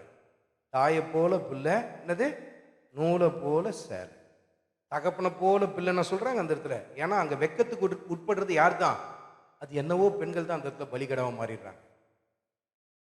ஆனா அதுல யாருக்கும் அந்த இடத்துல பங்கு இருக்கு? கணவனுக்கும் பங்கு இருக்கு. கணவன் கூட என்ன பண்ணுவார்? பிள்ளை ஏதாவது என்ன வளர்த்துருக்கிற பிள்ளை அப்படின்னு வருவார். என்ன வளர்த்துருக்கிற நீ அப்படித்தானே கேட்குறாங்க. என்ன வளர்த்துருக்கிற பிள்ளைய அப்படின்னு இவர் அந்த இடத்துல. அப்போ இவர் வளர்க்கலன்றது அவரே ஒத்துக்கிறார். அவர் வளர்க்கலன்றதை ஒத்துக்கிறார். அப்போ கர்த்தர் இங்கே கற்றுக் கொடுக்குற காரியம் என்ன? பிரம்பும் அடுத்தனது கடிந்து கொள்ளுதலும். பிள்ளைகளுக்கு என்ன பண்ணுமா? ஞானத்தை உண்டு பண்ணும். பிள்ளைங்களுக்கு பனிஷ்மெண்ட் கொடுங்க, தண்டிக்கிறதுக்கு அஞ்சாதீங்க. இன்னைக்கு நிறைய பெற்றோர்கள் செய்கிற காரியம் என்னன்னா, இப்பெல்லாம் நான் அடிக்கிறது இல்லை, என் பிள்ளையெல்லாம் அடிக்கிறதுலாம் இல்லை, ரொம்ப அரவணைச்சே போயிட்டு இருக்கிறேன். அரவணைங்க ரொம்ப நல்லது தான்.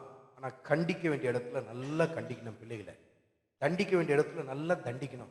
பொய் சொல்லுதுன்னு சொன்னால், பிள்ளைங்க தொடர்ச்சியாக பொய் பேசுதுன்னா சிவியரான பனிஷ்மெண்ட் கொடுக்கணும். நீங்கள் கொடுக்குற பனிஷ்மெண்ட்டில் அந்த பொய்யை விட்டு என்ன பண்ணிடணும்? பிள்ளை வெளியில் வந்துடணும். ஆனால் இன்னைக்கு நிறைய பெற்றோர்கள் இந்த இடத்துல பிள்ளைகளை தண்டிக்கிறத என்ன பண்ணிட்டாங்க? விட்டாச்சு. அதே போல் கண்டிக்கிறவங்களையும் என்ன பண்ணுறாங்க? கட்டுப்படுத்த ஆரம்பிச்சிடுறாங்க. இப்போ வீட்டில் யாரோ ஒரு பெரியவங்க கண்டிக்கிறாங்கன்னு சொன்னால், ஒன்றுங்களாம் தெரியாது, விட்டு போ, நான் பார்த்துக்கிறேன், என் பிள்ளைய நான் வளர்க்குறேன், பார்த்துக்கோ அப்படின்னு சொல்கிறோம். அப்போ என்ன ஆயிடுச்சு? பிள்ளைக்கு துளிர் விட ஆரம்பிக்கும். பாருங்க, மற்றொரு இடத்துல எப்படி எழுதப்பட்டிருக்கு பாருங்க. வாசிங்க 23வது அதிகாரத்தில் 13வது வசனத்தில் வாசிங்க. பிள்ளையை தண்டியாமல் விடாதே, அவனை பிரம்பினால் அடித்தால் அவன் சாகான். நீ பிரம்பினால் அடிக்கிறதுனால என்ன பண்ண மாட்டான்? செத்து போக மாட்டான். சாவுற மாதிரி அடிப்போம் நம்ம. நீங்க சொல்லுங்க, சாவுற மாதிரி நம்ம அடிப்போம் பிள்ளைங்களை. சாவுன்னு சொல்லி அடிச்சுட்டு தொண்டை பிடிச்சி நெருக்கி சாவடிக்கிற மாதிரி நம்ம பண்றோம். அப்படிலாம் இல்லை. நம்ம பனிஷ்மெண்ட்ல கூட என்ன இருக்கு? ஒரு கருணை இருக்கு, கரிசனை இருக்கு தானே. அப்ப நீ பெரம்புல அடிக்கிறதுனால பிள்ளை ஒன்றும் சாக மாட்டான். ஆனா அதே சமயத்துல நீ என்ன பண்ணுவியா? அடுத்த வசனத்தில் வாசிங்க. நீ பிரம்பினால் அவனை அடிக்கிறதினால் பாதாளத்துக்கு அவன் ஆத்துமாவை தப்புவிப்பாய். எதுக்கு தப்புவிக்கிற? பாதாளத்துக்கு அவன் ஆத்துமாவை என்ன பண்ற? தப்புவிக்கிற. நரக பாதாளத்திலிருந்து அவன் தப்பிக்கப்படத்தக்கதான காரியத்தை நீ செய்கிற அப்படின்னு சொல்லி கர்த்தர் சொல்றாரு. கண்டிப்பு ரொம்ப அவசியம். இது இரண்டாவது காரியம். மூன்றாவது தான் ரொம்ப முக்கியமான ஒரு காரியம். எபிரேயருக்கு எழுதின நிருபத்தில் 4வது அதிகாரத்தில் 16வது வசனத்தில் வாசியுங்கள். ஆதலால் நாம் இரக்கத்தை பெறவும் ஏற்ற சமயத்தில் சகாயம் செய்யும் கிருபையை அடையவும் தைரியமாய் கிருபாசன தண்டையிலே சேர கடவும். நாம நல்லா நெருங்கி போவோம். யார்கிட்ட? கர்த்தர்கிட்ட நம்ம நெருங்கி போவோம். நாம கர்த்தரை நல்லா தேடணும். நம்ம பிள்ளைகளுக்காக நம்ம முழங்கால் தேவ சமூகத்தில் முடங்கட்டும். நம்ம பிள்ளைகளுக்காக நம்ம கண்கள்ல இருந்து தேவ சமூகத்தில் கண்ணீர் துளிகள் கொட்டட்டும். நம்ம பிள்ளைகளுக்காக உள்ளத்தை ஊற்றி நம்ம என்ன பண்ணுவோம்? தேவ சமூகத்தில் ஜெபிக்க ஆரம்பிப்போம். ஆண்டுடைய சமூகத்தண்டையில் நம்ம நெருங்கி போக போக நாம அந்த இடத்துல உருவாகிறது மாத்திரம் இல்லை, நம்ம குடும்பம் என்ன ஆகும்? உருவாக்கப்படும். அந்த இடத்துல உருவாக்கப்படும். எப்படி உருவாக்கப்படும் தெரியுமா? அதுக்கு நல்ல ஒரு உதாரணம் நீங்க பார்த்தீங்கன்னா, யாக்கோப்பு ஆரம்பத்தில் எப்படிப்பட்ட ஒரு மனுஷனா இருந்தாரு? எத்தனா இருந்தார். ஆனா அந்த யாக்கோப்பு வாயிலிருந்து ஒரு வார்த்தை ஒன்று வந்தது பாருங்க. அந்த வார்த்தையை நீங்க பார்த்தீங்கன்னா, பெற்றோர்கள் அவங்களுடைய பயபக்தி எவ்வளவு முக்கியன்றது நீங்க பார்க்கலாம். பாருங்க, ஆதியாகமத்தில் 31வது அதிகாரத்தில் 42வது வசனத்தில் வாசிங்க. என் பிதாவின் தேவனாகிய ஆபிரகாமின் தேவனும் ஈசாக்கின் பயபக்திக்குரியவரும். ஈசாக்கின் யாரு? பயபக்திக்குரியவரும். யார் சொல்றது இந்த வார்த்தையை? யாக்கோபு. ஈசாக்கு யாரு? அப்பா. தான் அப்பாவை என்ன அழகா கணிச்சிருக்கிறார் பாருங்க. எங்க அப்பாவுடைய பயபக்திக்குரியவர். அப்ப ஈசாக்குடைய பயபக்தி யாருக்கு நல்லா தெரிஞ்சிருக்கு? யாக்கோபுக்கு தெரிந்திருக்கு. ஆனா எத்தனை தான் வளர்ந்து வந்தாரு, ஆனா அந்த பயபக்தி இந்த மனுஷன் என்ன பண்ணிருக்கு? ஏற்ற வேலையில உருவாக்குச்சு. பார்த்தீங்களா? நாம கர்த்தர் சமூகத்தை நல்லா தேட தேட இன்னைக்கு பிள்ளைங்க முரட்டாட்டம் பண்ணலாம். ஆனா நீங்க வடிக்கிற கண்ணீர், தேவ சமூகத்தில் நீங்க ஊற்றுகிற உங்க உள்ளத்தை ஊற்றுகிற அந்த காரியம் வீணா போவே போகாது. நிச்சயமா ஒரு நாள் நம்ம பிள்ளைகளுக்குள்ள அந்த மனம் திரும்புதலை நம்ம பார்ப்போம். நிச்சயமா உங்க பிள்ளைகளுக்குள்ள ஒரு மாற்றத்தை நீங்க பார்ப்பீங்க. அதனால்தான் தேவ சமூகத்தை நெருங்கி போங்க அப்படின்னு சொல்றேன். இப்ப இந்த இடத்துல நீங்க பாத்தீங்க, அம்னோன் தாமார் இந்த சம்பவத்துல ரொம்ப முக்கியமா இந்த பாவத்துக்கு யார் காரணம்? அதுக்கு என்ன காரணம் சொல்லுங்க பார்க்கலாம். பிரைவசி அப்படின்றது ஒரு மிக முக்கியமான ஒரு காரணமா இருந்தாலும், அந்த முந்தின அதிகாரத்துல தாவீது செய்த மிகப்பெரிய ஒரு பாவம், தான் அம்னோனுக்குள்ள எதை கொண்டு வந்தது? அந்த துணிகரத்தை கொண்டு வந்தது. நம்ம சாட்சி முக்கியம். நம்ம குடும்பத்துல நாம சரியில்லாம நம்ம பிள்ளைங்க நல்வழியில நடந்து வரணும் நம்ம எதிர்பார்க்கவே கூடாது. நம்முடைய மனம் திரும்புதல், நாம கர்த்தரை சேவிக்கிற காரியங்கள், நம்ம கிருபாசன தண்டையில நெருங்கி போக போக போக நம்ம பிள்ளைகளும் நம்ம பின்னாடி வர ஆரம்பிச்சிடுவாங்க. நிச்சயமா அப்படிப்பட்ட காரியத்தை நம்ம கண்கள் பார்க்கும். நான் கர்த்தருடைய சமூகத்தில் சாட்சியா நான் சொல்றேன். நான் என்னுடைய மனைவி இடத்துலையோ என் பிள்ளைகள் இடத்துலையோ விடியற் காலையில் எந்திரிச்சு ஜெபம் பண்ணுங்க நான் சொன்னதில்லை. அவங்கள கம்பல் பண்ணதே இல்லை, கட்டாயப்படுத்தினதே இல்லை. அவங்கள எழுப்பிடவும் மாட்டேன். நான் தட்டி எந்திரிச்சுவா ஜெபம் பண்ணு சொன்னதே இல்லை. ஆனா நான் ஒன்று செஞ்சிருக்கிறேன். நான் கரெக்டாக விடியற் காலையில் எந்திரிச்சு ஜெபிக்க ஆரம்பிப்பேன். நான் கரெக்டாக போயிடுவேன். நான் ஆண்டோடைய சமூகத்தை தேட ஆரம்பிப்பேன். இதை யார் பார்க்குறா? உருண்டுகிட்டே இந்த பக்கம் பிறண்டுகிட்டே என் பிள்ளைங்க பார்க்குது, என் மனைவி பார்க்குறா. கரெக்ட் டைம் போயிடுறாரு ஜெபம் பண்ண, கரெக்ட் டைம் இந்த இடத்துக்கு போயிடுறாரு. இந்த டைம்ல பார்த்தா ஒரு படுக்கையில் இருக்க மாட்டார். இது அவங்களுக்குள்ள என்ன ஏற்படுத்து தெரியுமா? இப்போ எங்கள் வீட்டில் அதிகாலையில் எழுந்திருக்காதவங்க யாருமே இல்லை. எல்லாரும் ஒவ்வொரு மூலையில் போய் ஜெபம் பண்ண ஆரம்பிச்சிடுவாங்க. நாம் ஆண்டோடைய அடிச்சூடுகளில் நடந்து போக ஆரம்பிச்சோன்னா நிச்சயமாக யார் பின்னாடி வருவா? பிள்ளைங்க பின்னாடி வர ஆரம்பிச்சிடுவாங்க. நீங்கள் ஆர்வமாக வேதத்தை வாசிக்க ஆரம்பிச்சிங்கன்னா அந்த ஆர்வம் யாருக்குள்ளேயும் பற்றி எறிய ஆரம்பிக்கும், பிள்ளைகளுக்குள்ள பற்றி எறிய ஆரம்பிக்கும்.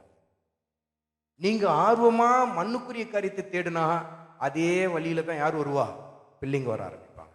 அப்ப ஈசாக்கின் பயபக்திக்குரியவர் அப்படின்னு சொல்லி யாக்கோப் அந்த இடத்துல சொல்றாருன்னா, அப்ப எந்த அளவுக்கு தன் தகப்பன் இருந்திருக்கிறான்றத யார் பார்த்திருக்கிறா?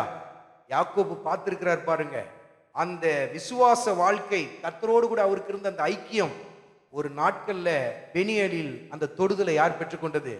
யாக்கோபு பெற்றுக்கொண்டு தேவ மனிதனாய் மாறினதை நம்ம பார்க்கிறோம். இன்றைக்கு ஒருவேளை உங்க பிள்ளைகள் எத்தனா இருக்கலாம், கேடான காரியங்களை செய்யலாம். ஆனா கிருபாசன தண்டையில நீங்க நெருங்கி போக ஆரம்பிச்சிட்டீங்கன்னா, நீங்க ஆண்டோடைய சமூகத்தை தேட ஆரம்பிச்சிட்டீங்கன்னா, ஏன்னா 24 மணி நேரமா நம்ம பிள்ளைங்களை நம்மளால பாதுகாக்க முடியாது. நிச்சயமா முடியாது. எல்லா சமயத்திலும் பாதுகாக்க முடியாது. ஏன் நம்ம ரொம்ப விழிப்பா இருந்தா கூட அந்த இடத்துல கூட பிள்ளைங்க என்ன பண்ணுவாங்க, தவறி போறதுக்கு எத்தனையோ வாய்ப்பு இருக்கு. அப்ப அந்த பாதுகாப்பை யார் தான் தரணும்? கர்த்தர் தான் தரணும். அந்த பாதுகாப்பு எப்படி நம்ம பெற்றுக்கொள்ள முடியும்னா, நாம தேவ சமூக தண்டையை நெருங்கி போக போக அந்த கிருபை இருக்கு பார்த்தீங்களா, அந்த கிருபை இருக்கு பாருங்க, நம்ம மேல இருக்கிற அந்த கிருபை யாருக்கு போகும்? யாருக்கு கிடைக்கும்? பிள்ளைகளுக்கு. பிதாக்களுடைய சுதந்திரம் யாருக்கு? பிள்ளைகளுக்கு தானே, பிள்ளைகளுக்கு தானே. அப்ப கிருபை என்கிற சுதந்திரத்தை நான் பெற்றுக்கொண்டனா அந்த சுதந்திரம் யாருக்கு தான் பங்களிக்கப்படும்? என் பிள்ளைகளுக்கு தானே. அப்ப தேவ சமூகத்தை நான் தேட தேட தேட எனக்குள் பெருகுகிற அந்த கிருபை என் குடும்பத்துக்கு கண்டிப்பா வரும். உங்களுக்குள்ள இருக்கிற கிருபை உங்க கணவனுக்கு கிடைக்கும், உங்க பிள்ளைகளுக்கு கிடைக்கும். மறந்துடாதீங்க, நாம மாத்திரம் தான் அந்த கிருபை அனுபவிப்போம் இல்ல. நீங்க சேர்த்து வைக்கிற ஒவ்வொரு காரியமும் உங்கள் குடும்பத்தை சேர்ந்தது தான், உங்க குடும்பத்துக்கு சேர்ந்தது தான். அது நன்மையானாலும் தீமையானாலும் அதுல பங்கிட போறது யார் தான்? உங்க குடும்பத்தார் மாத்திரம் தான். அதனால தான் கர்த்தர் சொல்றார், கிருபாசன தண்டையிலே கிட்டி சேருங்க, கிட்டி சேருங்க. அப்போஸ்தலனாகிய பவுல் கூட என்ன அருமையா சொல்லுவார் பாருங்க. அவர் ஒரு தகப்பன், சபைக்கு ஒரு தகப்பன். எபேசிய சபைக்கு எழுதும்போது ரொம்ப அருமையா ஒரு விண்ணப்பத்தை ஏறெடுப்பார் ஆண்டவருடைய சமூகத்துல. வசனத்தை குறித்து கொள்ளுங்க. 1வது அதிகாரத்தில் 19வது வசனத்தை குறித்து கொண்டு தியானித்து பாருங்க. உங்களுக்கு பிரகாசமுள்ள மனக்கண்களை கர்த்தர் தர வேண்டும் என்று சொல்லி நான் என்ன பண்றேன், வேண்டிக் கொள்கிறேன். ரொம்ப தூரத்தில் இருக்கிறார் அவரு, எபேசு சபையை விட்டு பிரிந்து ரொம்ப தூரத்தில் இருக்கிறார். தகப்பன் வேற இடத்துல இருக்கிறாரு, பிள்ளைகள் வேற இடத்துல இருக்கிறாங்க. ஆனா தகப்பனுடைய முழங்கால்கள் யாரை நோக்கி முடங்கி இருக்கிறது? கர்த்தரை நோக்கி முடங்கி இருக்கிறது. நான் சபையாருக்காக அங்கிருந்து ஜெபத்தை ஏறெடுக்கிறார். நிருபத்தில் அதை எழுதி காட்டுறார்.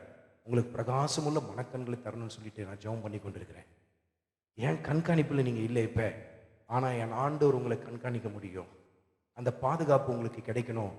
உங்க கண்கள் பிரகாசம் அடையணும், அதாவது மனக்கண்கள் பிரகாசம் அடையணும்னு சொல்லி ஒரு தகப்பன் வெகு தூரத்தில் இருந்து ஜெபத்தை ஏறெடுக்கிறார். நம்ம பிள்ளைகளுக்கு எல்லா சமயத்திலும் நம்ம பாதுகாப்பு தர முடியாது. ஆனால் தேவ சமூகத்தை நம்ம தேட தேட கர்த்தர் நம்ம குடும்பத்துக்கு என்ன பண்றாரு? பாதுகாப்பு தர்றாரு. அந்த இடத்துல பாதுகாப்பு தர்றாரு. அப்ப இன்றைக்கு கர்த்தருடைய ஆவியானவர் நமக்கு சுட்டி காட்டுற காரியம், நம்ம பிள்ளைகளுக்கு நம்ம அதிகப்படியான பிரைவசி கொடுத்துருக்கிறோமா? அதெல்லாம் இந்த நாளில் கட் பண்ணுவோம். சீர்படுத்த வேண்டிய காரியத்தெல்லாம் நம்ம சீர்படுத்துவோம். அப்படியே நம்ம முழங்கால் படிடலாம். இந்த முதல் செஷனை ஜெபத்தோடு கூட நம்ம முடித்துட்டு 2வது காரியத்துக்கு நம்ம போகிறோம். அப்படியே முழங்கால் படிடுவோம் ஆண்டுடைய சமூகத்தில். அப்படியே முழங்கால் படிட்டு நம்ம நம்முடைய பிள்ளைகளுக்காக நம்ம ஜெபத்தை ஏறெடுக்க போகிறோம். நம்ம பிள்ளைகளுக்காக நம்ம ஜெபத்தை ஏறெடுக்க போகிறோம். நம்ம எத்தனையோ சமயத்தில் நிறைய காரியங்களை நம்ம மிஸ் பண்ணியிருக்கிறோம். நம்ம பிள்ளைகளை நம்பி பல சமயத்தில் நம்ம போகிறோம். ஆனால் நம்மளுக்கு தெரியாது நம்ம பிள்ளைகளுக்குள் இப்படிப்பட்ட ஒரு கெட்ட சுபாவம் இருக்குது, நம்மளுக்கு தெரியாது. நம்ம பிள்ளைங்க தனிமையில் இப்படி மிஸ்யூஸ் பண்ணுறாங்க, சுதந்திரத்தை, செல்ஃபோனை தவறாக பயன்படுத்துகிறாங்க, இப்படிப்பட்ட பாவங்களை சிக்கி கொண்டு இருக்கிறாங்கன்றது நமக்கு தெரியாது. ஆனால் நாம் என்ன பண்ணணும், அந்த இடத்துல நம்ம பிள்ளைகளுக்காக ஜெபத்தை எடுக்கணும்.